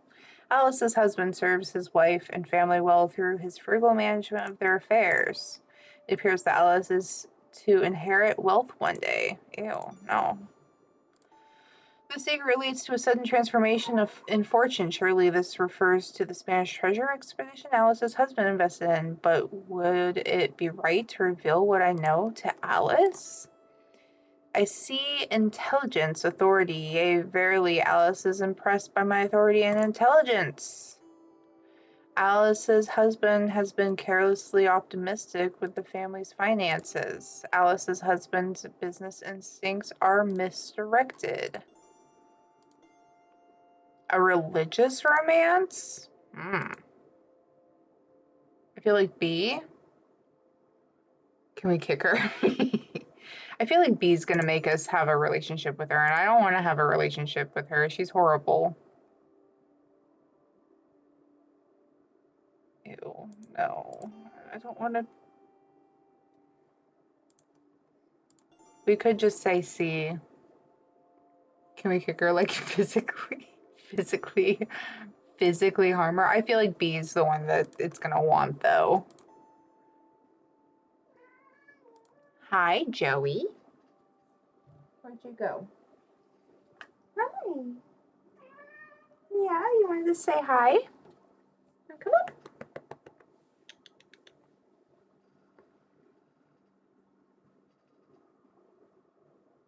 Hi. Throw her in the dungeon. To the dungeons.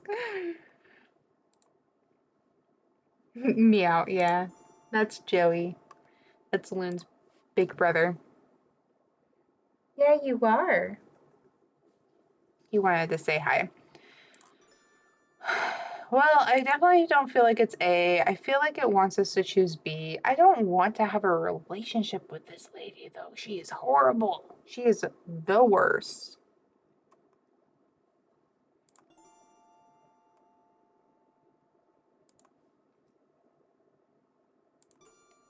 Ugh. I feel like we're gonna have to choose B. And I really, really, really don't want to. We'll choose B. Ooh. I fear the secret your husband hides is a sudden transformation from wealth to pauperdom. For he has been careless with your family's finances by making a series of bad business investments. Looks a mercy! That boiled-brained chump has ruined us! Upon my virtue, I can hardly bear to think on it. Nay, I cannot even! Say, is that medicinal wine I spy on the shelf behind you, good sir? Prithee, pour your patient a dose of it. Simon makes a fine figure when he reads the stars wisely. Mayhap I stay a while and take wine and a little else with him. Ew. Ew. Ew. Ew, no. Immediate regret. Immediate regret. The querent did wish to know the secret she thinks her husband Thomas Blagg is hiding. I did reveal that the querent's husband has mismanaged the family fortune. Methinks the querent was a little pleased with me for the reading I gave this day, coitus post consultatio.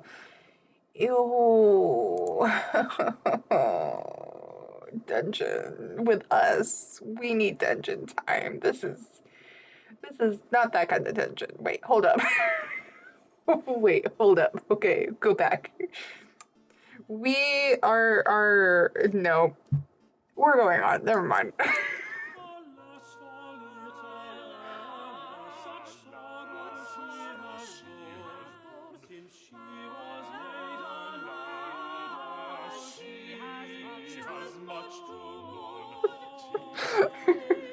Sai, shut up.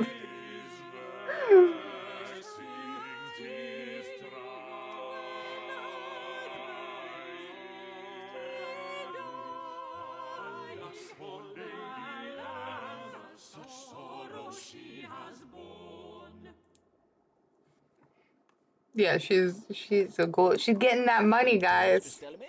Good day, Dr. Foreman. It is Lady Dyer now. I remarried after poor Mr. Delamere passed. Verily? Oh, I am full sorry to hear of your husband's demise, my lady. 'Twas the work of a witch, just as you predicted, Dr. Foreman. On the morning he died, I saw our cook Mavis mixing some manner of potion in a cauldron, while uttering some evil incantation in a foreign tongue. I sent her packing back to Wales, but alas, 'twas too late for my poor Mr. Delamere. He collapsed and died that even. Oh no. And you are sure your How cook was not horrible. merely singing a Welsh folk song while stirring a pot of soup? But yes, she was very probably incanting a spell, as you say. What a ghastly business. You must have been most distressed. Yes, I was. So I hope you will understand why Hi. I worry for the health of my new husband, Lord Dyer. Mayhap 'tis Joey. not at all, and yet... And yet you would wish to know so that you may rest easier. Why, of course, my lady. Hey, yay, Dad. Describe Lord Dyer's troubles to me, no matter how trifling they may seem to you.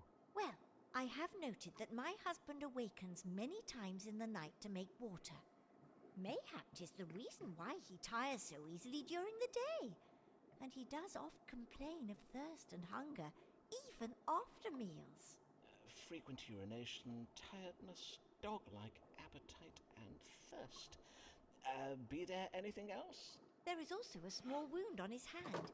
It does not appear grave, yet it has not healed, even though it be some weeks since he cut himself. A wound that will not heal. Is he diabetic? Then let us see what the stars have to say. Be there any grave illness troubling Mr. John Delamere? He wants to play. Lord Henry Dyer, Dr. Foreman. Hi, Joey. Come here. What illness troubles Lord Henry Dyer?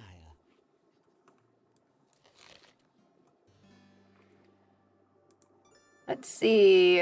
Lord Dyer is troubled with the diabetes. Honestly, I feel like that one's definitely fit, and he's not bewitched.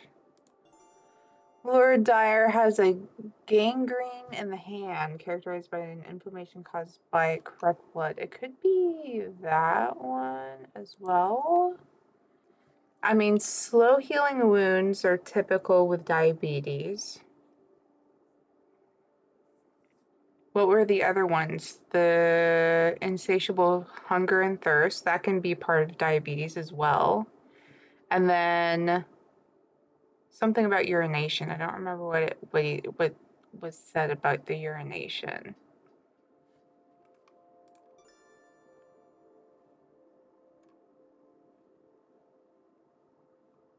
But I feel like that's going to be the right one. Let's go to the diabetes. Yeah, I feel like that's the best option. It seemed Lord Dyer suffers from the diabetes. It is a Diabetes. grave case of it, I am afeard. God mend me. Then how am I to keep my husband from dying of it? Well, the consumption of Frequent lettuce, urination, barley yeah. can help, and you must not allow him to take honey or sweetmeats.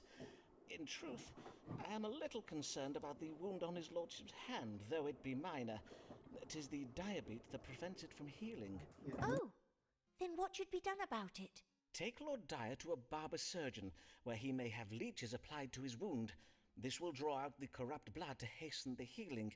But prithee, be sure that your husband never cuts himself again, for the corruption of blood such cuts occasion in a sufferer of the diabetes, well, they oftentimes prove fatal. Oh, then I shall do precisely as you advised, Dr. Foreman. I thank ye heartily, sir. Good day.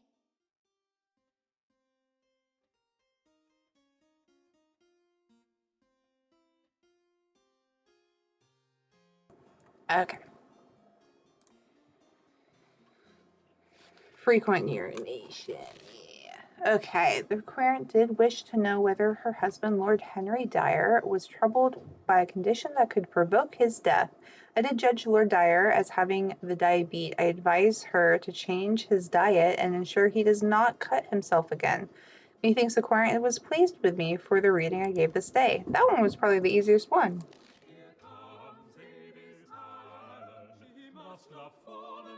Oh no.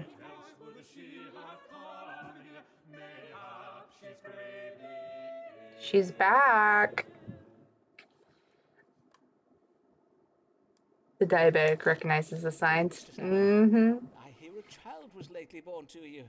I trust he is well? Yes, indeed. God has favoured us with a healthy boy. He is a true blessing to Mr. Allen and me.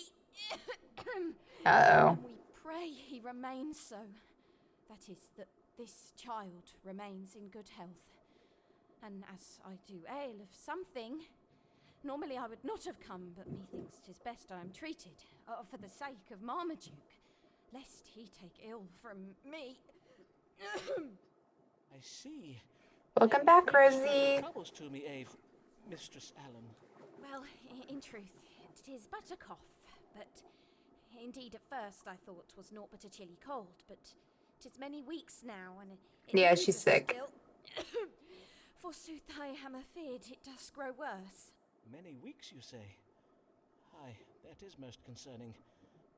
Let us see what the stars have to say. What ails Mistress Avis Allen, and how may she be cured? She's got strep throat. Mistress Allen has a grave case of mattering in the breast. Okay. She has been bewitched and is in mortal danger. Nah. I feel like this is going to be the best one. Marmaduke. Yeah, she did. Before I complete my judgment, madam, I must ask a question of medical relevance. Who is the true father of your... God mend me, Simon! You would plague me with your suspicious fancies even now, in my very hour of need. Have you no thought for my son and my... I am full sick of your jealous delusions. Oh, verily, I should never have come. I will bid ye good day now, Simon. But would you not wish to know what ails you? Indeed, I would. Which is why I will be finding myself another doctor. So did it matter what we chose? Because she didn't listen to us anyways. Yeah, that kid's screwed. I was too distracted to judge the coroner's illness. Ferrero Rocher's back.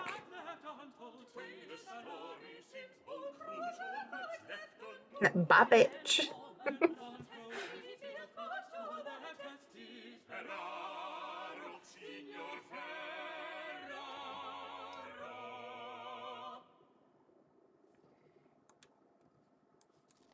Good day, Signor Ferraro. How may I do you service? How may you do me service, huh? 'Tis a question, is it not? I do hear you offer many different services, huh? Not just in medicine, for you are a dottore of a special kind, one who gives answers to all the problems, see? Forsooth, 'tis true, Signor. In my practice, I endeavor to treat the whole man. Mind, body, soul, the location of his missing household items. All are connected at a holistic level. I take it this time you are come about a problem that... I don't think that's what they mean by holistic medicine. See, these are my mama. She does worry night and day. She say, Ricardo, you must go to the wise man who reads the stars and have him tell you what your future holds. I say, Mama, if it'll make you happy, I will go to Signor Foreman and ask him. I see. And is there any particular reason for your mother to be thus concerned? Be you faced with some kind of imminent danger? A particular reason, you say? Nay, signor, she needs no reason to worry. Mia madre is an Italiana, mama. Ah, yes, of course. You see now, huh? She's not like these London mamas who make the children live in a cupboard with the dog. Mayhap the stars might offer your devoted mother some comfort. What does the future hold for Ricardo Ferraro and his mother? Okay. Oh, we only have two options. Let's see. Ricardo Ferraro is not being honest, and soon his deceptions may be discovered. Our relationship with Senor Ricardo is about to undergo a sudden transformation. Wait, are we bi? Ricardo Ferraro is an authority figure who holds a position of responsibility at a learned institution.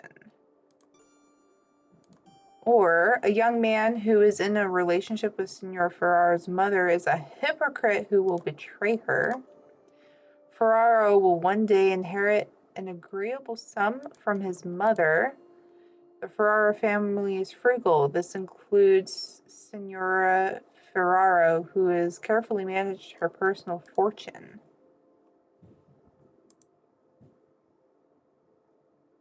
Huh. Okay. I'm at a loss. I don't know which one we're supposed to choose. I feel like B? Yeah, exactly, Zai. Like, wait, hold up. Date him and then get all his money. I mean, that's what's her name is doing, right? She's been killing off all of her husbands.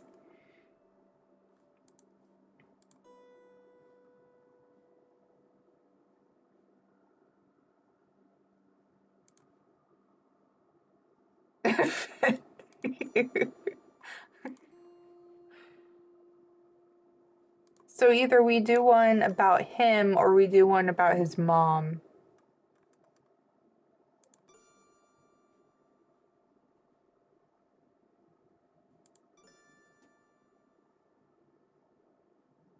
Madre de Dio.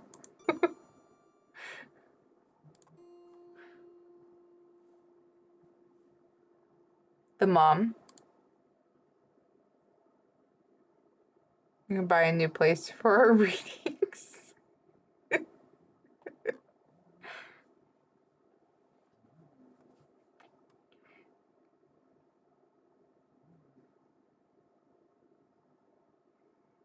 All right, so we're going with B.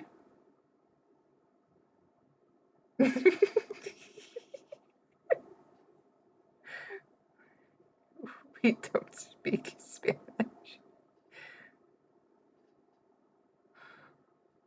B. All right. My chart shows that your mother has been frugal and careful with her personal fortune. As a result, you are due to receive a fine inheritance upon her death. How lovely. But beware. Ah, this story has a twist, does it? Aye, you are in danger of having your inheritance stolen, for your mother has begun a relationship with, yes, a hypocritical young man. He professes to love your mother, but in truth, 'tis but her fortune that inspires his ardour. Ha! What a fruity tale you tell! Verily, you might sell these ridiculous stories of yours to William Shakespeare. Well, as a matter of fact, Mr. Shakespeare does oft come seeking my... Look at you, Sirrah, a charlatan who would call himself a doctor. You are naught but a pretender. Fie, sir! It is you who are the pretender. For it is clear you are not the merchant of Venice you pretend to be. Who are you? What is your true name, sir? You will know it in time, Sirrah, for we shall meet again. I bid you good day, Dr. Foreman. Wait, who is he then?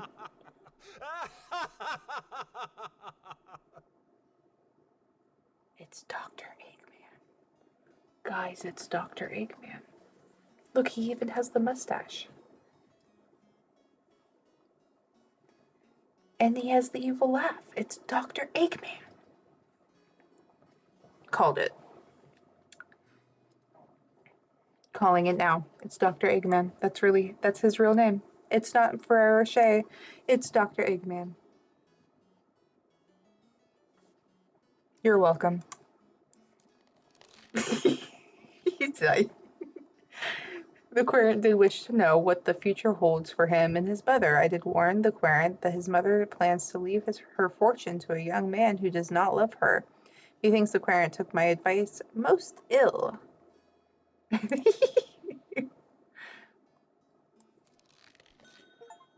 Sir, it is with much sorrow that I write to inform you that of the death of my dear wife Avis these 2 days past. Her now doctor could not save her, even though, oh my gosh, she died?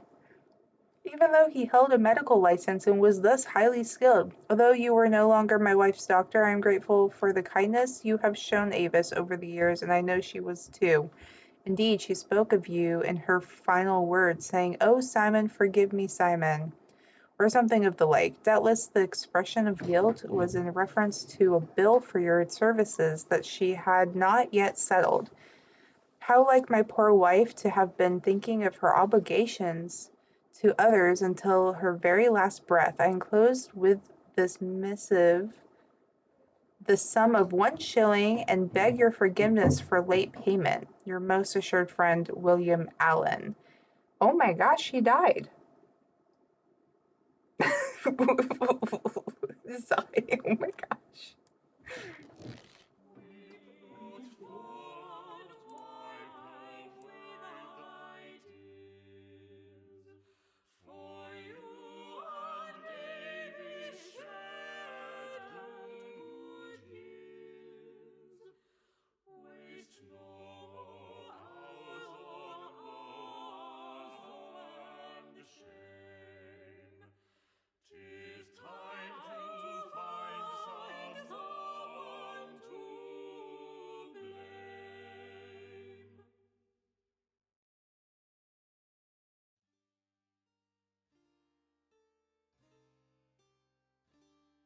One sec, I gotta get rid of the cat. Oh, hold up.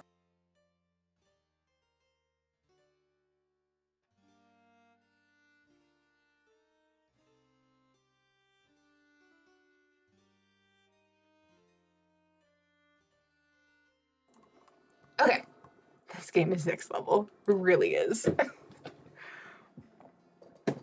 Okay. Oh my goodness, so many chords. Okay. But why did you not let me save you, Avis? Why did you entrust your precious life to another doctor? An ignorant impostor who knows not how to read the stars to judge an illness. Oh, my beloved Avis. Bro, get over yourself. Before I had the chance to... She was cheating on us. Ugh, he's heartbroken. Wait, who is to blame for the death of my beloved Avis? Herself? I caused this tragedy by being aggressive and careless in my behavior towards Avis. I mean, okay, God is punishing me for not having been a more pleasant romantic partner for Avis. Okay. Lies and rumors circulating about Avis concerning her Catholic faith and mayhap even our affair provoked anxious passions that exasperated her illness. Avis lavished such attention and care on her child, she neglected her own health. Okay, that could definitely be it. Avis's death was the fault of a licensed doctor with a medical degree. Avis's surprising decision to see a new doctor led to her death. I feel like B. We don't speak Norse either.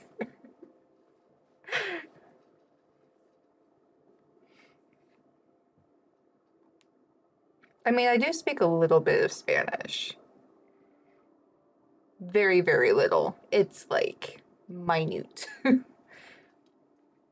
feel like B is going to be the best option. Because, like, technically, I feel like A, but we don't want him to hate himself. He's got enough problems. Avis was so fragile, and yet so strong was her will to be a mother. She sacrificed what remained of her vital spirits to bear and nurture her child. Oh, Avis, how I wish I had been there to comfort and care for you in your final hours. Yeah, don't hate yourself, dude, but, When you are shook by something in a book where it says that you might have some rare malady, see Dr. Foreman, be sure to inform him you have it on very good authority. oh, he's back. What do you want now? Good day, Mr. Mag. What brings you? I am exceeding ill, Dr. Foreman. Verily I am. Of course he You is. know my wife. She is refusing to hear anything about it. Because 'Tis you're but not another sick. of your delusions, Nicholas, she says. She will not even look at it. Look at what? Oh, I see. You may pull up your breeches now. Pray let me examine you more closely. Raise your chin, if you please. Now, loosen your garter and remove your stocking. I am afeard this verily is grave. Most grave indeed. 'Tis? Verily? I believe so. But we must have it confirmed by the stars. Let us consult them now. What explains these swellings that have arisen on various parts of Nicholas Mugg's body? Wait, like he's actually sick this time? Wait, hold up.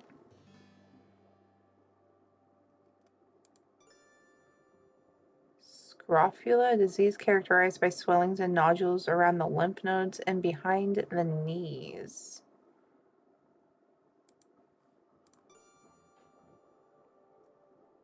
Swelling and boils behind the ear, under the armpits, and in the groin. Well, he took off his stocking, so it has to be this one, right?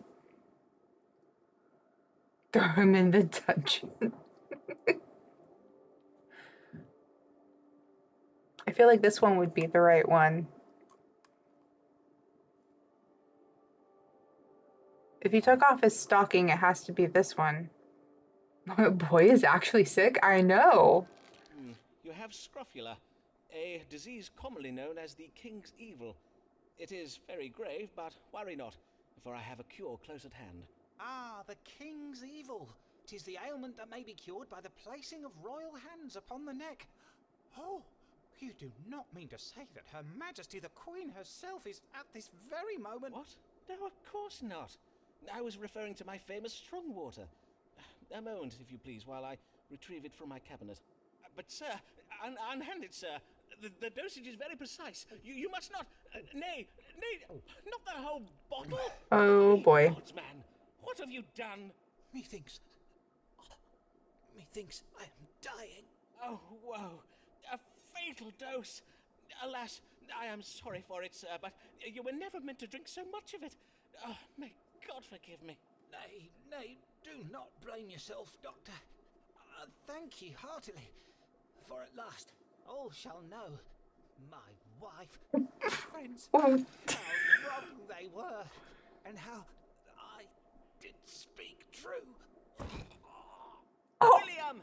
William! Oh, curse it, where is that feckless manservant of mine? William! Go forth and fetch the vicar! Oh my gosh. We killed him.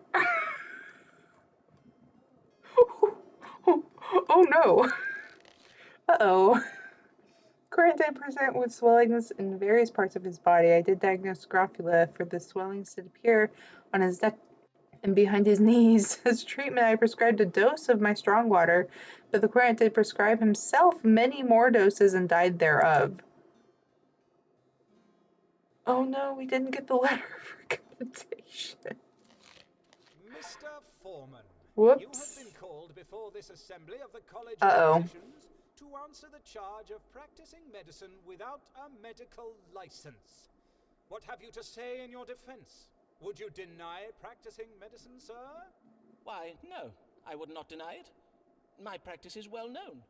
Indeed, since I helped cure the plague of '92 with my strong water... Then you admit you have committed this most grievous offense.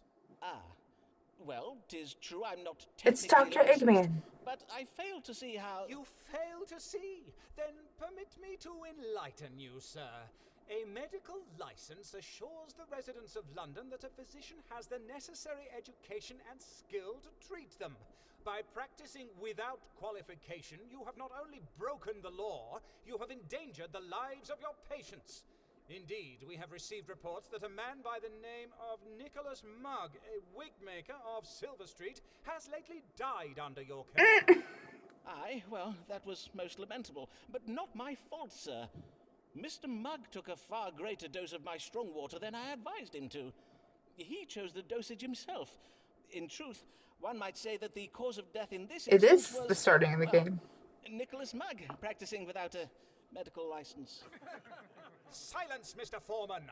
Your impudent japery may well be suffered by your patients, but it will not be tolerated here. I mean, it seemed tolerated. Mr. Smith? Besides the death of this patient, we have gathered ample evidence of your malpractice, Mr. Foreman. Indeed, we have had this illegal operation of yours under observation for quite some time. 'Twas you, Riccardo Ferraro, the merchant from Venice. All along he was you, Richard Smith, the Queen's royal physician. Then I take it, Miss Bye, Smith, Lich. you are unsatisfied with the medical care I gave you? Sir, we are well aware of your occult practices. What you so boldly call medical care was naught but advice conjured up by means of dark magic. You have no understanding of physic or astrology. But my knowledge of both physic and astrology is unparalleled.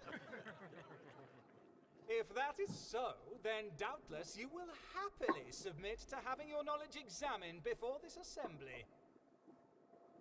Oh, which planet or star represents authority? Oh no, I was not paying that close of attention. Oh no. Wait, okay, hold up, Fen. This is your moment to shine. Which planet or star represents authority? Mars, Mercury, the Moon, or the Sun?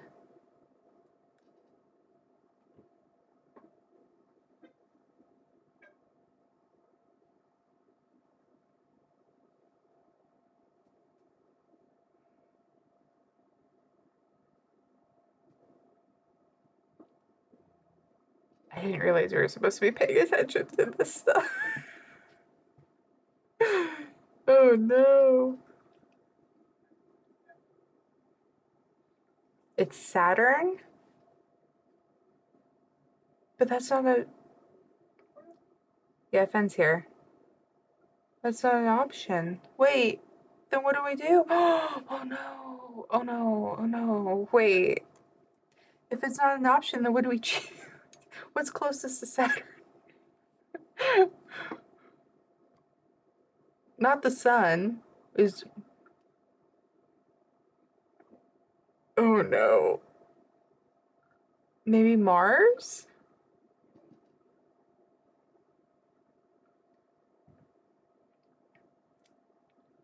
You got it? The sun?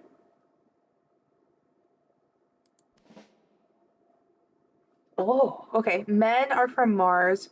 Women are from Venus, Earth, or that's not astrology.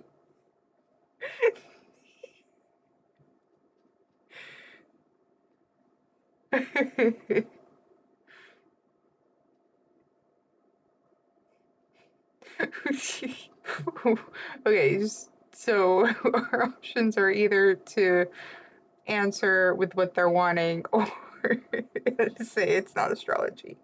The sun is often considered to represent authority, leadership, and the self, while Saturn is associated with structure, discipline, and authority figures. Oh, interesting.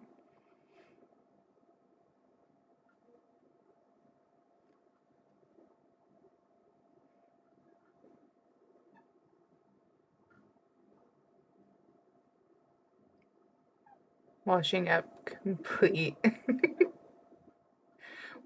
Welcome back, Rosie. We're having our knowledge tested.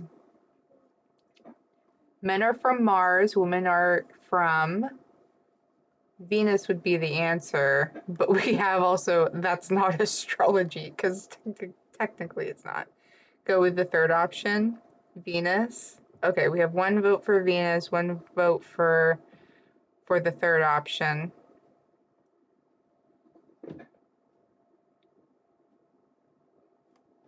This is where I need to figure out how to do polls.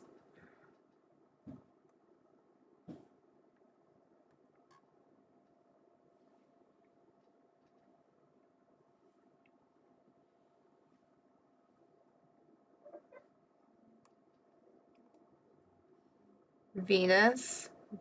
We have 2 votes for Venus, 1 vote. Zai, you've been outvoted. Unless anyone else wants to weigh in.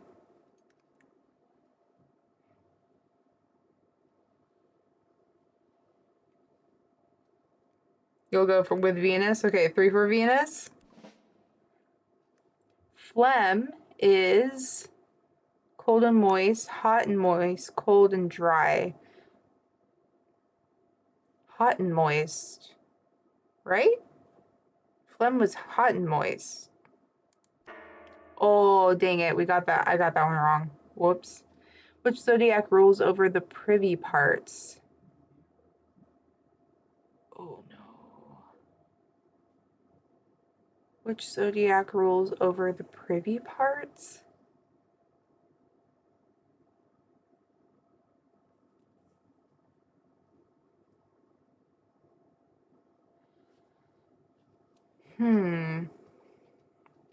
Sagittarius, Scorpio, Aquarius, or Libra?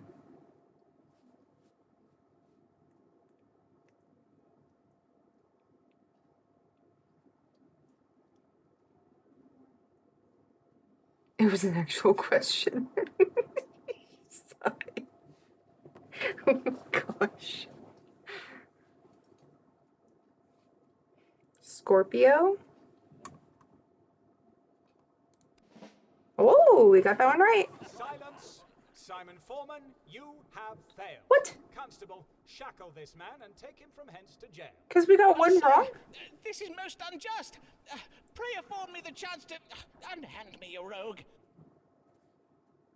Oh no, did we die? Sir, I am happy to inform you that I have secured your release from jail by way of my friendship with Mistress Maud Smith, wife of the President of the College of Physicians. We have contrived to have her husband believe that you enjoy the favor of John Whitgift, the Archbishop of Canterbury, and that the Archbishop plans to grant you a medical license. But whilst you will be freed this day, our ruse will not hold for long, for Maud says the college intends to write to the Archbishop to warn him that you are a charlatan and to urge him not to grant you a license. Your most assured friend and querent, Alice Blake. Oh, she saved us. Alice Black, she feels no shame, and forsooth is she to blame. If we were her, we'd do the same. Alice Black, she feels no shame. Well, that was a turn. The cat kicker saved us. Good day, Mistress Blagg. Before we start, I must thank you for having used your influence to help me resolve my recent difficulties. Say nothing of it. Those This doctors is- and their College of Physicians. Naught but a band of piss-pot sniffing bullies, so they are. Besides, I needed you out of prison so that you might read the stars for me. I see. And what would you have me advise you on? What know you of Richard Bancroft, the Bishop of London? Not much, in truth. But I did attend the Easter service at St. Paul's. I found the bishop's sermon on the virtues of chastity and abstinence most compelling. Why, you know him well? Not very well as yet. I was seated beside him at an Episcopal dinner Saturday last. We discoursed a while. Bishop Bancroft is a most charming man. But there was a moment when we did both reach for the brandy decanter. Our eyes met and I felt something. 'Twas a spark between you and the bishop? You felt a certain frisson in the air? Nay, I felt a certain hand up my skirts, more like. What? His Grace put his hand up your skirts. Madam, may I say how... Save your congratulations, Foreman. The bishop's not in the bag yet. But hence why I am come to you. Oh my Now that God. I have piqued his interest, I would have the stars tell me how to secure it. Then you wish to pursue an amorous affair with Bishop Bancroft. But what of Oh my your husband, gosh. Dean Blagg? Oh, do not speak to me of my husband. Thomas Blagg is not fit to secure his wife's future. He is not fit for many of his marital duties, truth be told. But you did warn me of Blagg's financial ruin, and for that I am grateful. Forsooth, I am glad I was able to be of service to you, Mistress Blagg. Speaking of such, let us press on with this day's readings, if you please. Of course, let us consult the stars. How may Mistress Blagg secure the lasting affections of Richard Bancroft, the Bishop of London? This is such a weird turn. Okay, let's see. Alice should lie to the bishop by telling him she is with his child, Alice should commit adultery with the bishop while he is away from home. Okay. If Alice changes her approach and exercises constraint, good angels will aid her in her plans. Alice's chances of romantic success will be enhanced if she adopts a quiet, demure manner. It's literally never going to happen with this lady. Oh no, sorry. The responsible thing to do would be to tell Alice some hard truths and afford her some perspective. Her reaction to this, however, might be unpredictable. She is going to hate us if we do that. Engaging in sin would go against Alice's Christian instincts. Alice is being careless with her husband's legacy. Yeah, we don't care about that. I feel like bees. We all should. This is getting so weird. It really is. It is a weird game. Well, I feel like B. Because I feel like C is just going to make her upset. A is weird.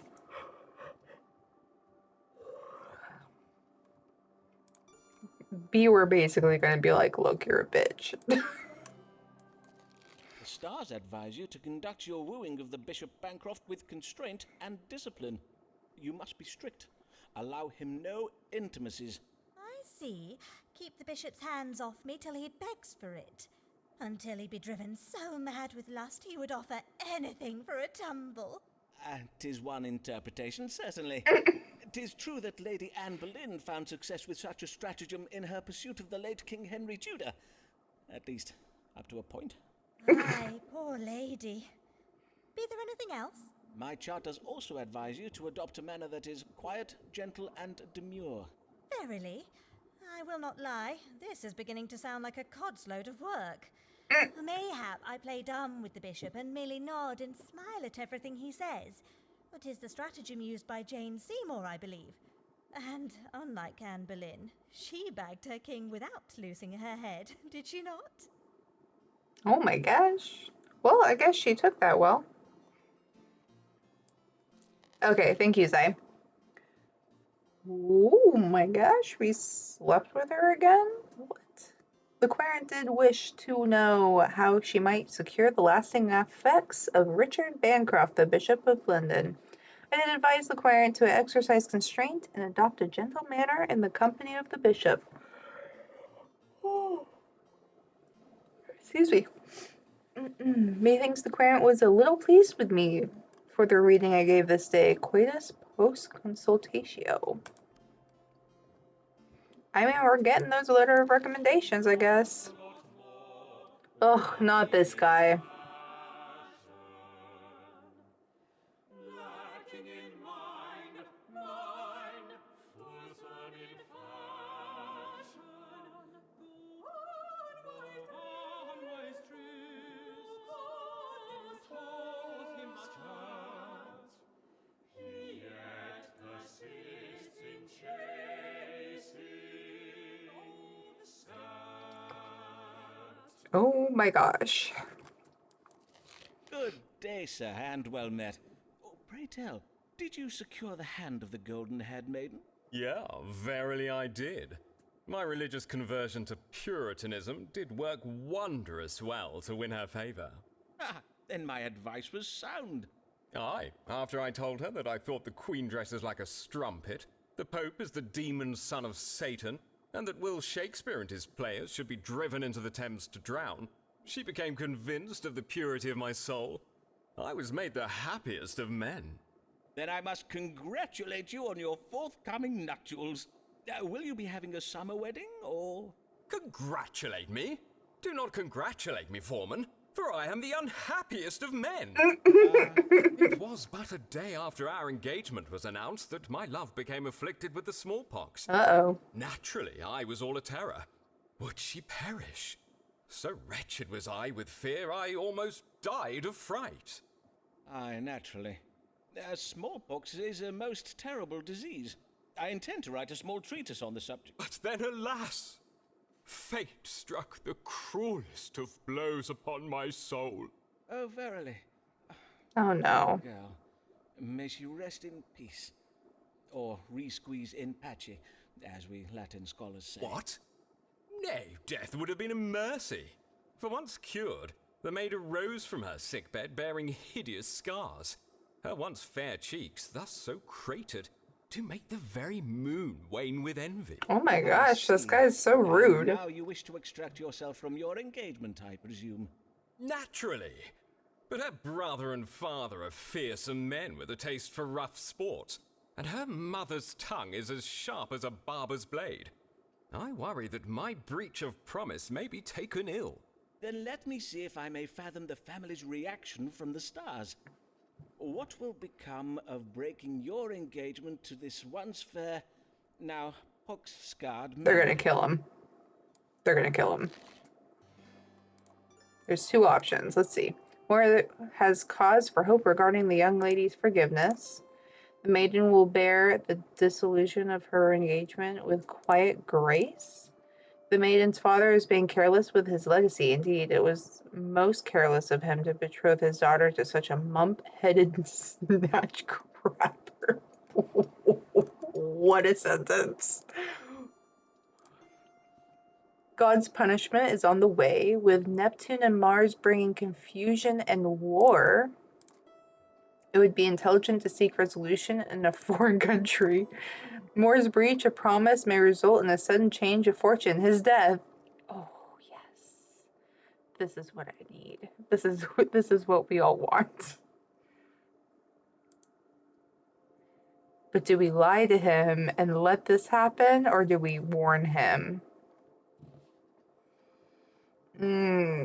That there is the question.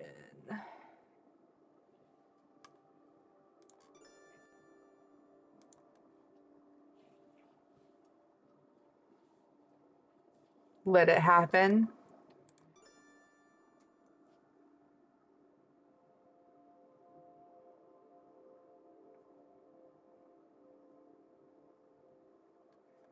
So we're gonna lie to him. I feel like lying to him is probably the best option.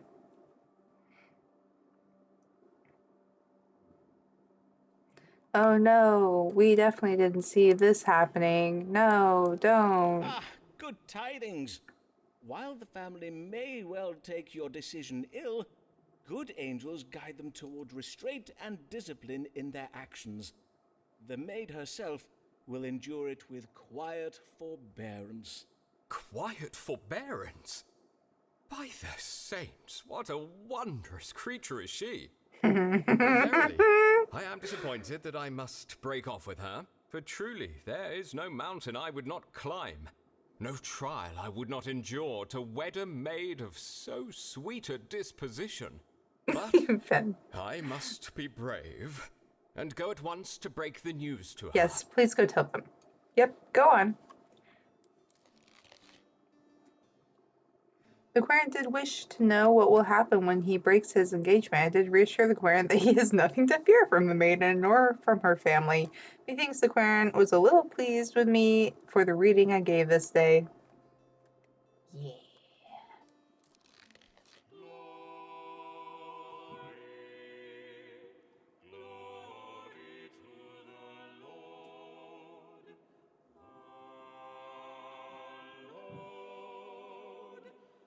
Archbishop Whitgift, glory to the Lord in the highest position in the church, except for the Queen. Glory to the Lord, Archbishop Whitgift.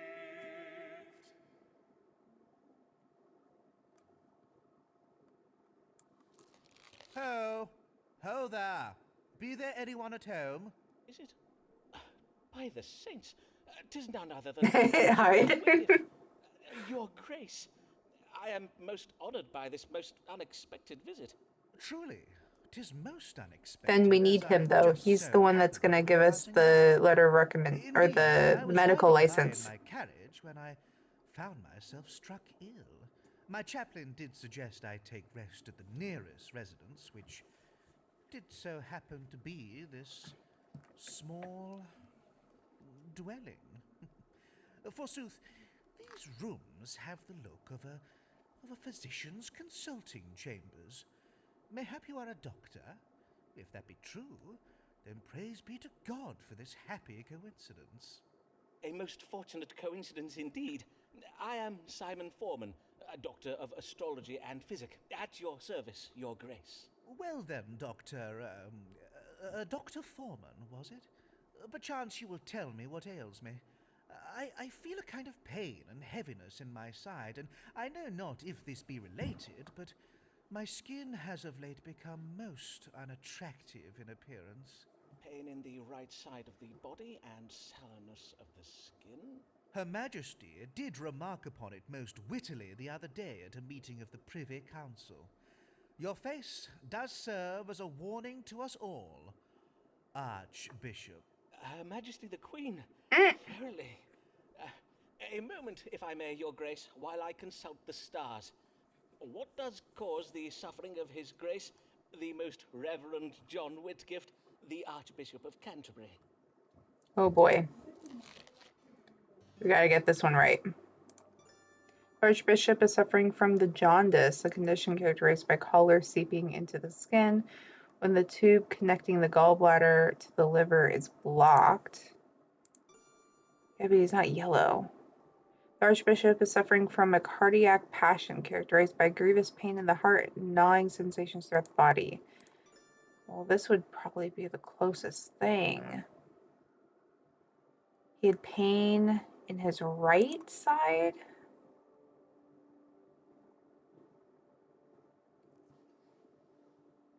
Is that what he said? A.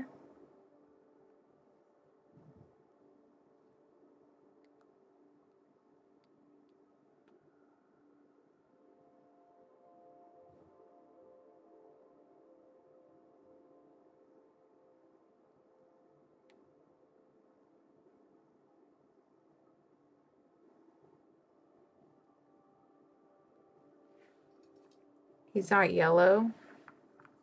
Yeah, see, that's the thing, is like he's not yellow, but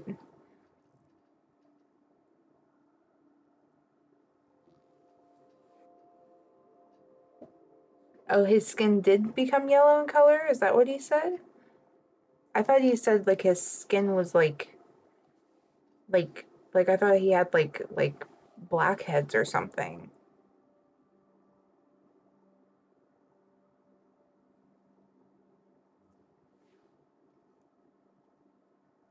Okay. You are afflicted with jaundice, your grace.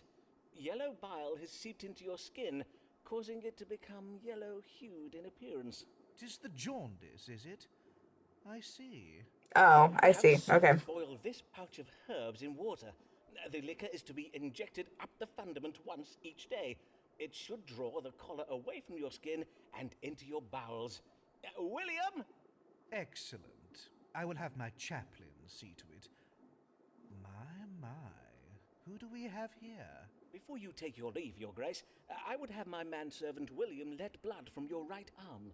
Indeed. Very well, then. Before you depart, your grace, perchance I might trouble you with a request of my own? Good day, sir. My chaplain will settle payment with you anon.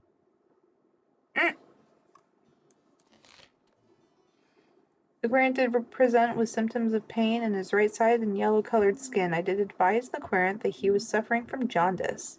For treatment, I prescribed bloodletting and an enema. He thinks the querent is most pleased with me for the reading I gave today. Ooh, we got real far. No bloodletting. Yeah, no. Uh-oh. He's gonna be so mad at us.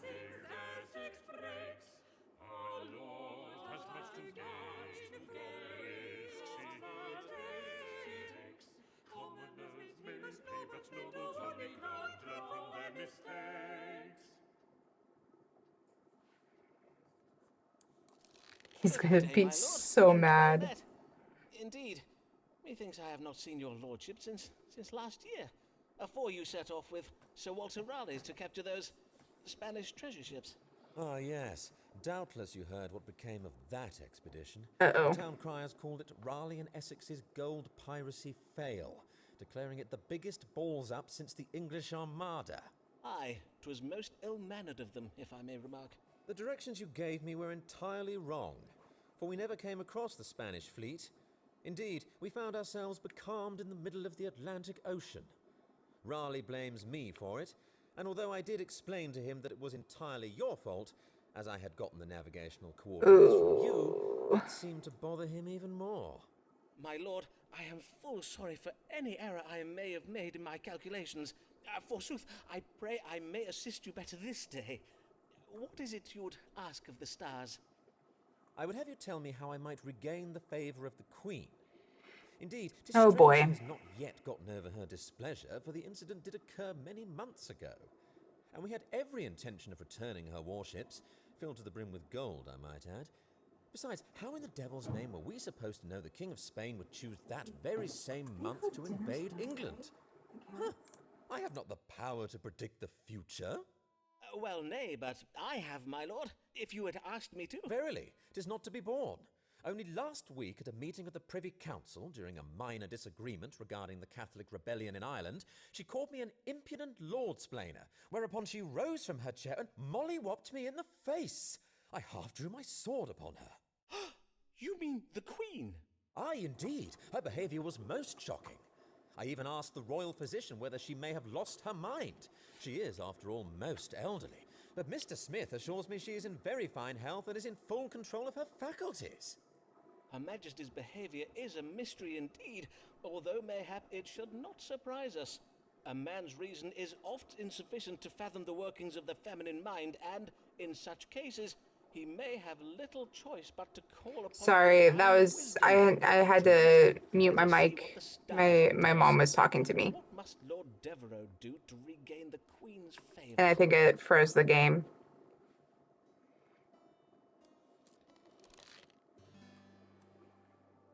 What can I do to gain the Queen's favor? Devereux may reverse his change in fortune by turning his working relationship with the Queen into a sexual one. Oh, no. Devereux's ambitions may be achieved if he is gentle. Devereux should pretend to be in love with the Queen. Ooh. I don't know about that one. Devereux should not act in haste. He should make an intelligent suggestion to mount a military campaign in a foreign country.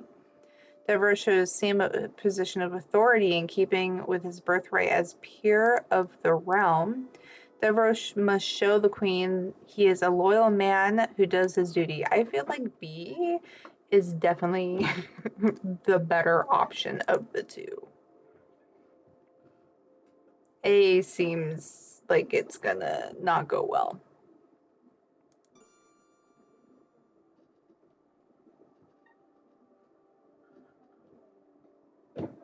Definitely B.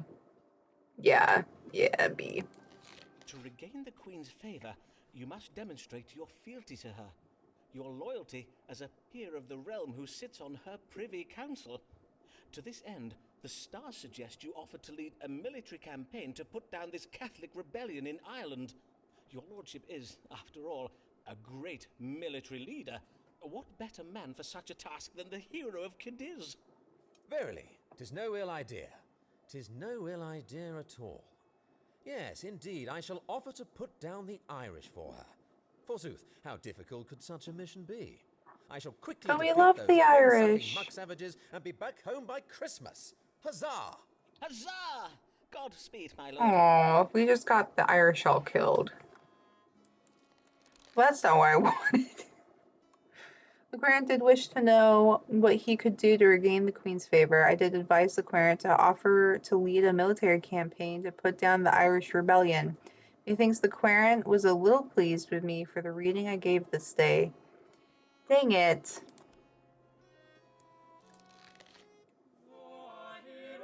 Oh no. It's the gossip.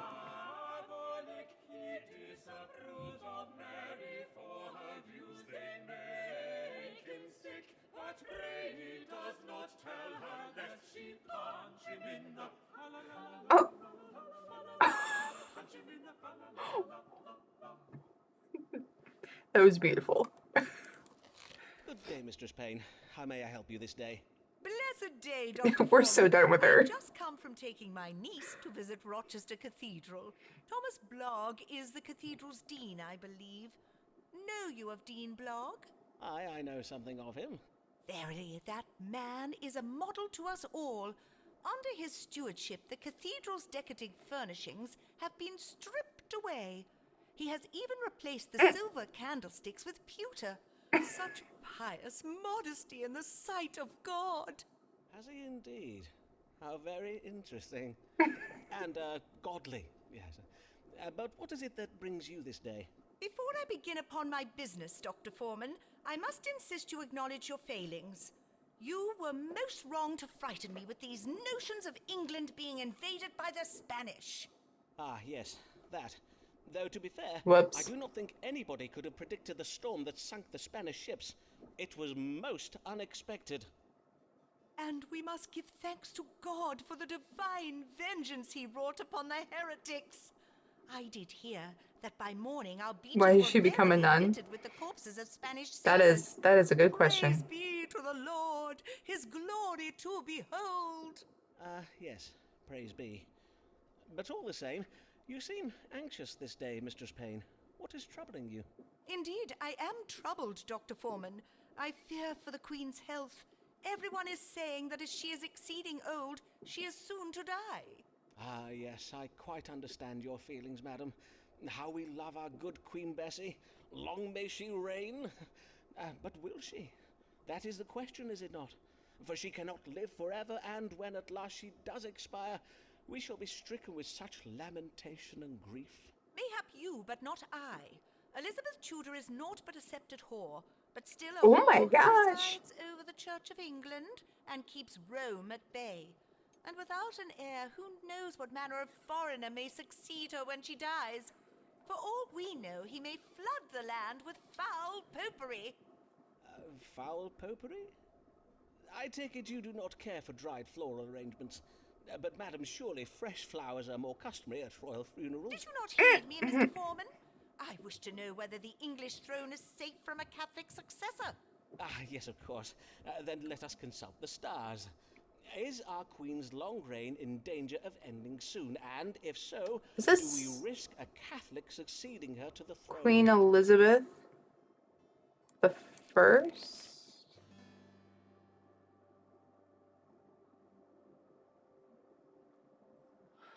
Oh, this has been so long since I had to think about European history. So we had Queen Elizabeth the First, and then after Elizabeth, was it Henry the Eighth? Is that right? That can't be right.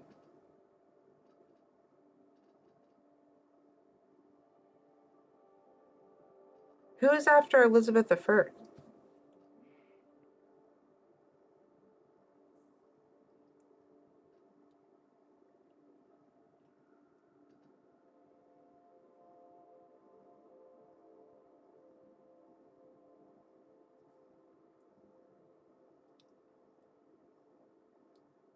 Because I feel like Henry the Eighth was later down the line. Was it Henry the Eighth? Hold up. I'm gonna look it up. It has been way too long since I've thought about European history. Queen Elizabeth First.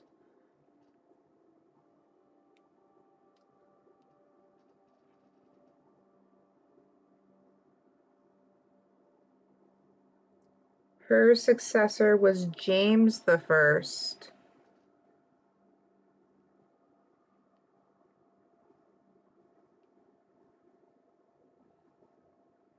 King of Scotland and England and Ireland.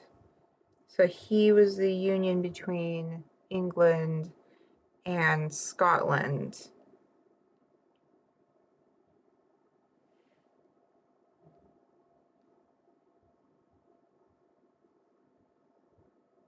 Interesting. King James. So he's technically James the 6th and 1st, because he's the 6th in Scotland and the 1st in England.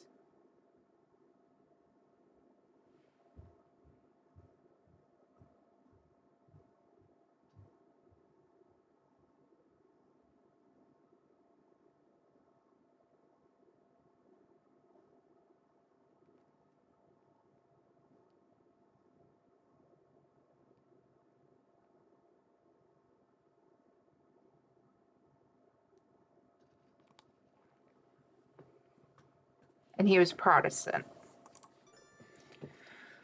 All right, let's see. Whoops. The Queen is in love. An unexpected pregnancy will bring new life to the Tudor royal line. No, that definitely is not right, because the Tudors die with her.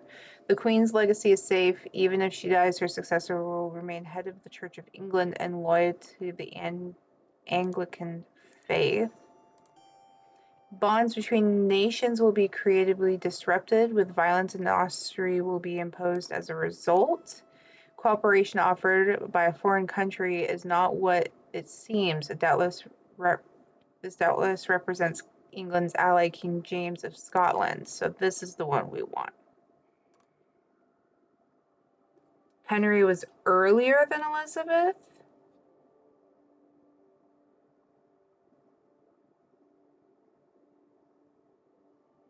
Wait, really?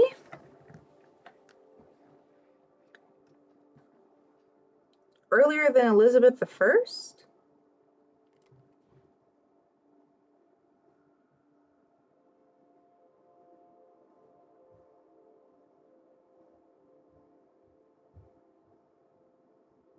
Oh, Henry VIII was her father.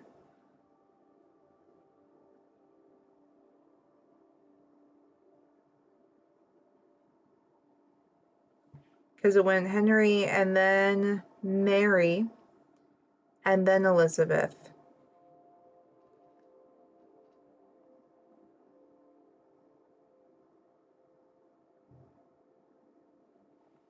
That's right, Zai. I do remember that. Her mother was Anne Boleyn.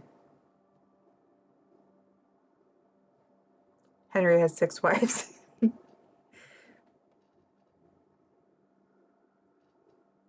Was it 8? It was 6.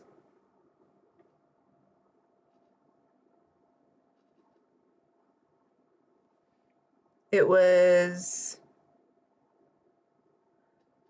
Oh gosh, let me see if I can remember all of them. Catherine of Aragon, Anne Boleyn, Anne of Cleves,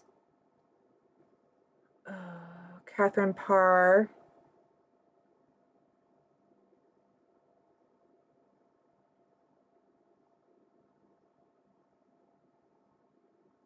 Jane Seymour,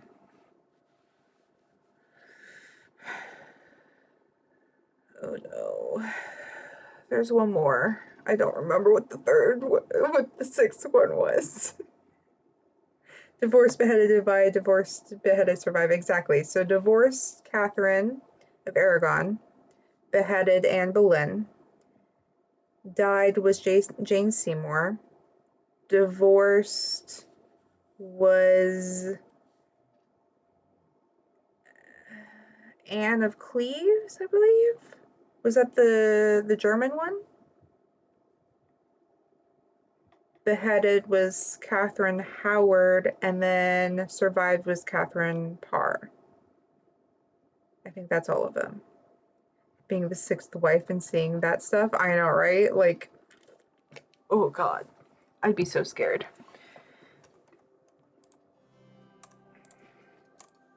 All right. I am afeard the stars say nothing of how much longer Elizabeth Tudor's reign will last. But when our queen finally does expire, it will be most I believe ill for us. Queen Elizabeth For her I lived successor for a will take real long England to time. war and tax us mightily to pay for it. We have naught to look forward to but a future of violence and austerity. I am sorry to be the bearer of such lamentable tidings, madam. Lamentable? I suppose it might be. It would depend on whether English blood is to be spilled in the righteous service of God or in service of the Antichrist in Rome. To wit, is our new sovereign to keep to the English church, or will he be a Roman Catholic, Dr. Foreman? My chart is not clear on this question, though it does indicate that Elizabeth's most likely successor, King James of Scotland, has a deceitful nature. Mayhap he hides secret Romish sympathies? Mayhap? Mayhap is no answer at all. Verily, Dr. Foreman, your stars have been of very little use to me this day. Very little use indeed. Well, be mad. The client did wish to know whether England is soon to be ruled over by a Catholic king or queen. I did foretell of war and higher taxes upon Queen Elizabeth's death, but said nothing of whether or not a Catholic would succeed to the throne. Methinks the querent took my advice a little ill. Dang. Well, you can't rewrite history, girl. Not him again. Oh my gosh.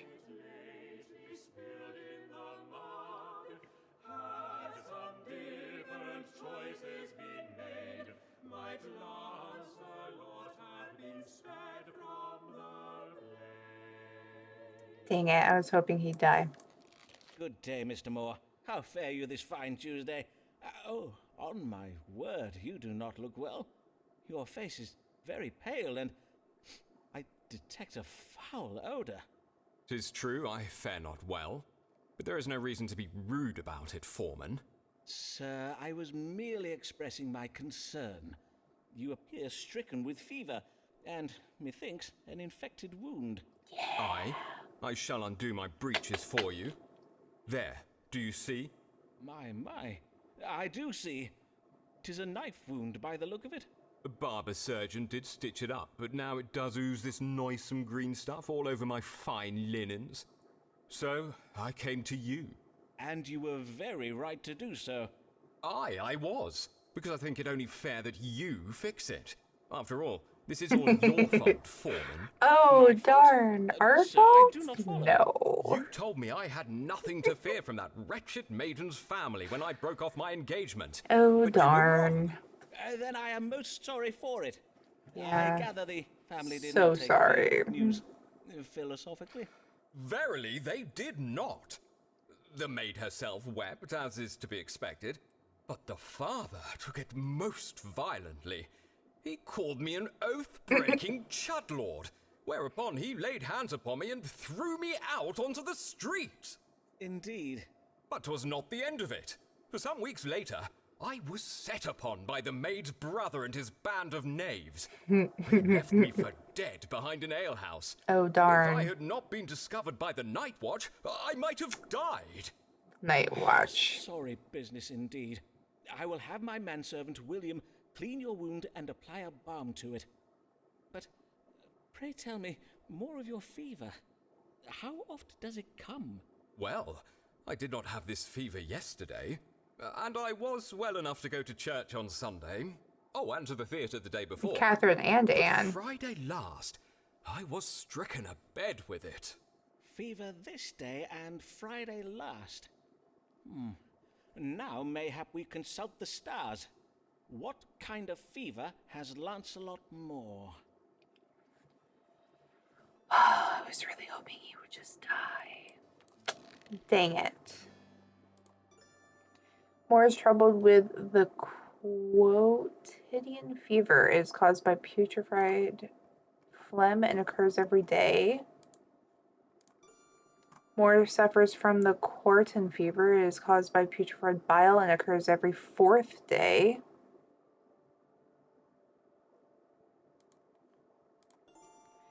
Moore has the tertian fever, is caused by putrefied choler and occurs every 3rd day. Addiction. Illness is chronic but intermittent. Mild imbalance of phlegm in the body.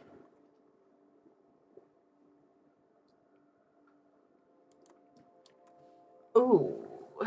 Henry VIII was succeeded by Edward VI, who was succeeded by Mary Tudor, who was succeeded by Elizabeth I. Yes. Nemo. Oh dear, I am not going to be able to read that.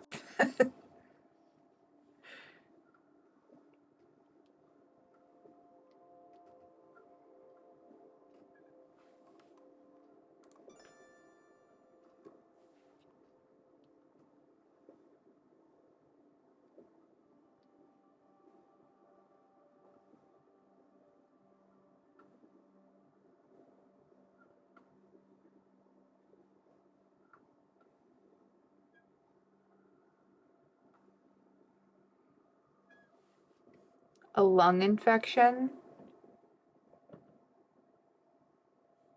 So do we go with Virgo?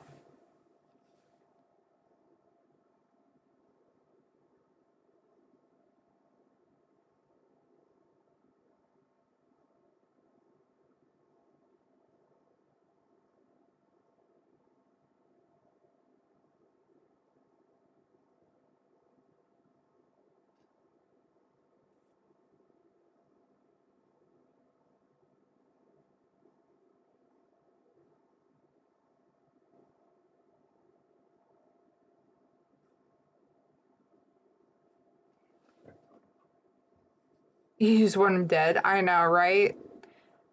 I feel like any of these are like he's gonna end up dead either way.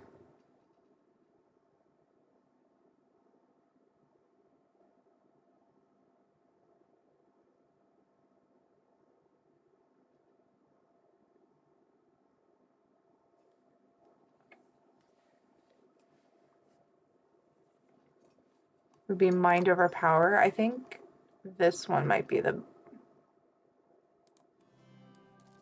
You are troubled with the quotidian fever, a fever that comes every day. It is caused by rotting phlegm. I will give you an ointment of wormwood and cloves to rub on your... God's breakfast! What is in you this day, Foreman? I expressly told you that my fever does not come every day. Dang it. Verily, there are times when I do not think you pay sufficient heed to what I say, Foreman. Dang. Well, whoops. My bad.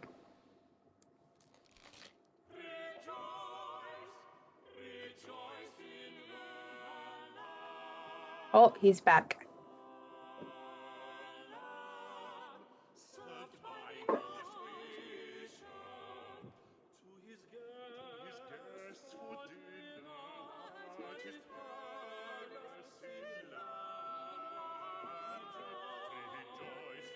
Oh, did he bring us food?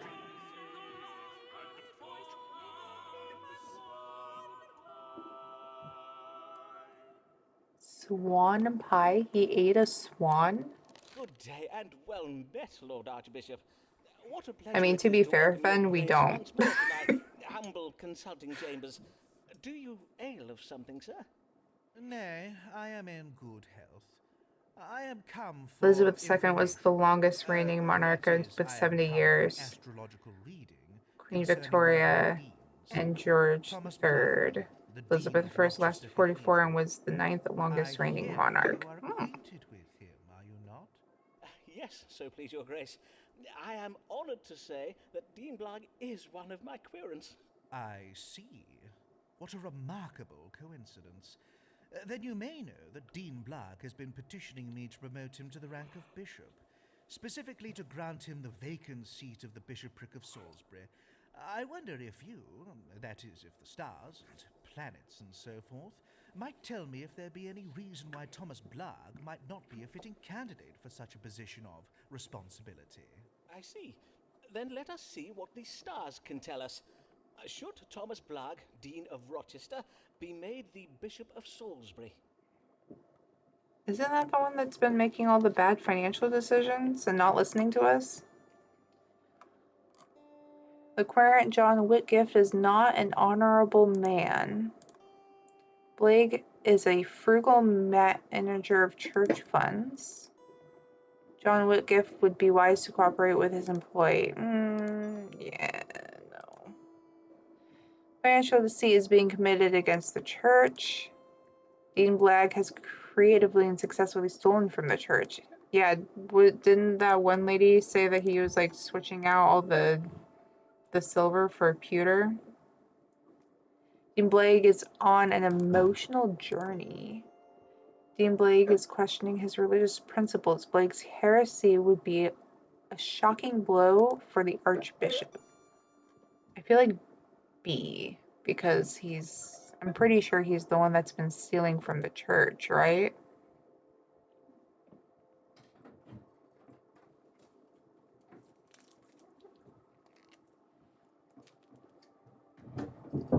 Yeah, B. Okay.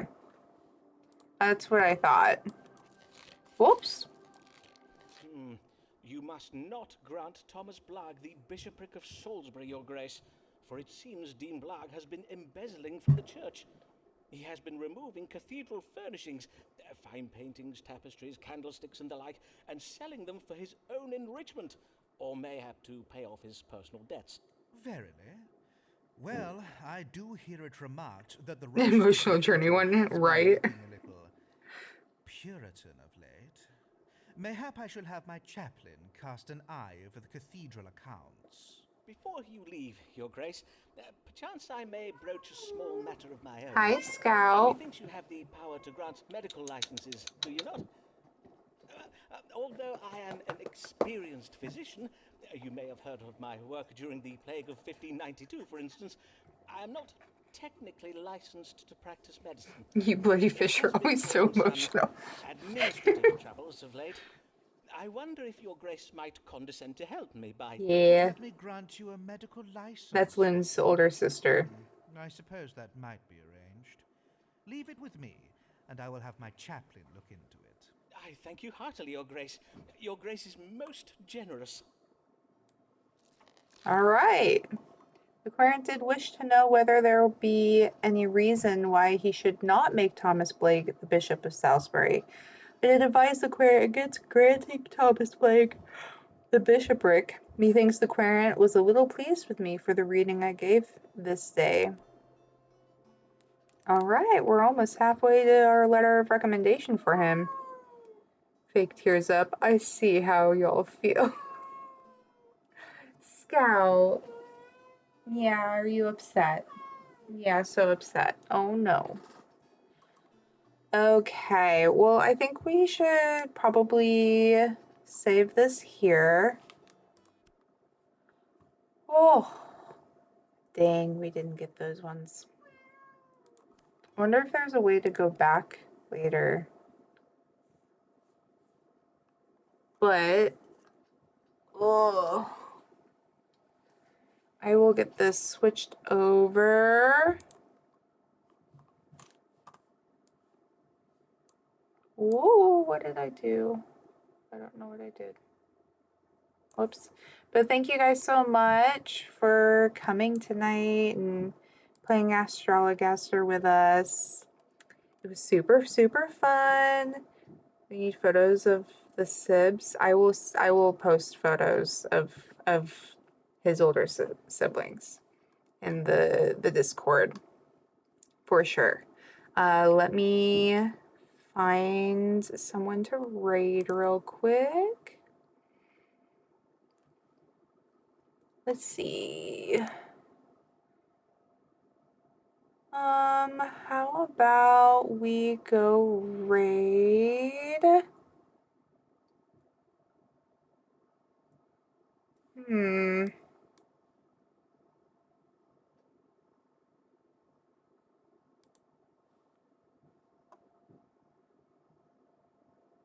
Yes, happy birthday to my baby. He's 2 today. Let's see.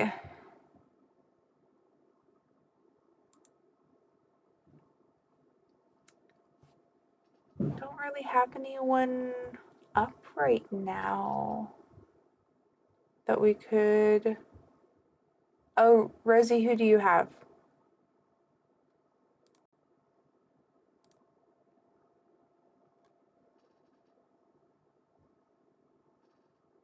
Because I don't really have anyone.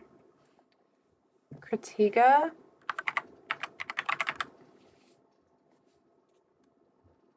Ooh, they're playing Tears of the Kingdom. Love that. Okay, yeah. We can definitely go raid her. I will set that up. The raid message isn't working. Shoot, the raid message isn't working. It was. Hold up. Let me see. Let me see if I can get it. Hold up.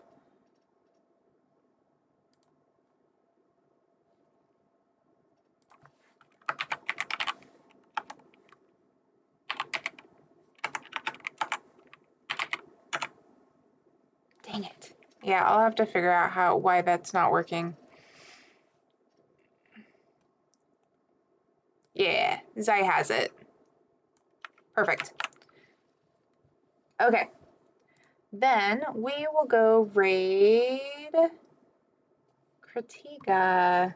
I think that's how you say her name.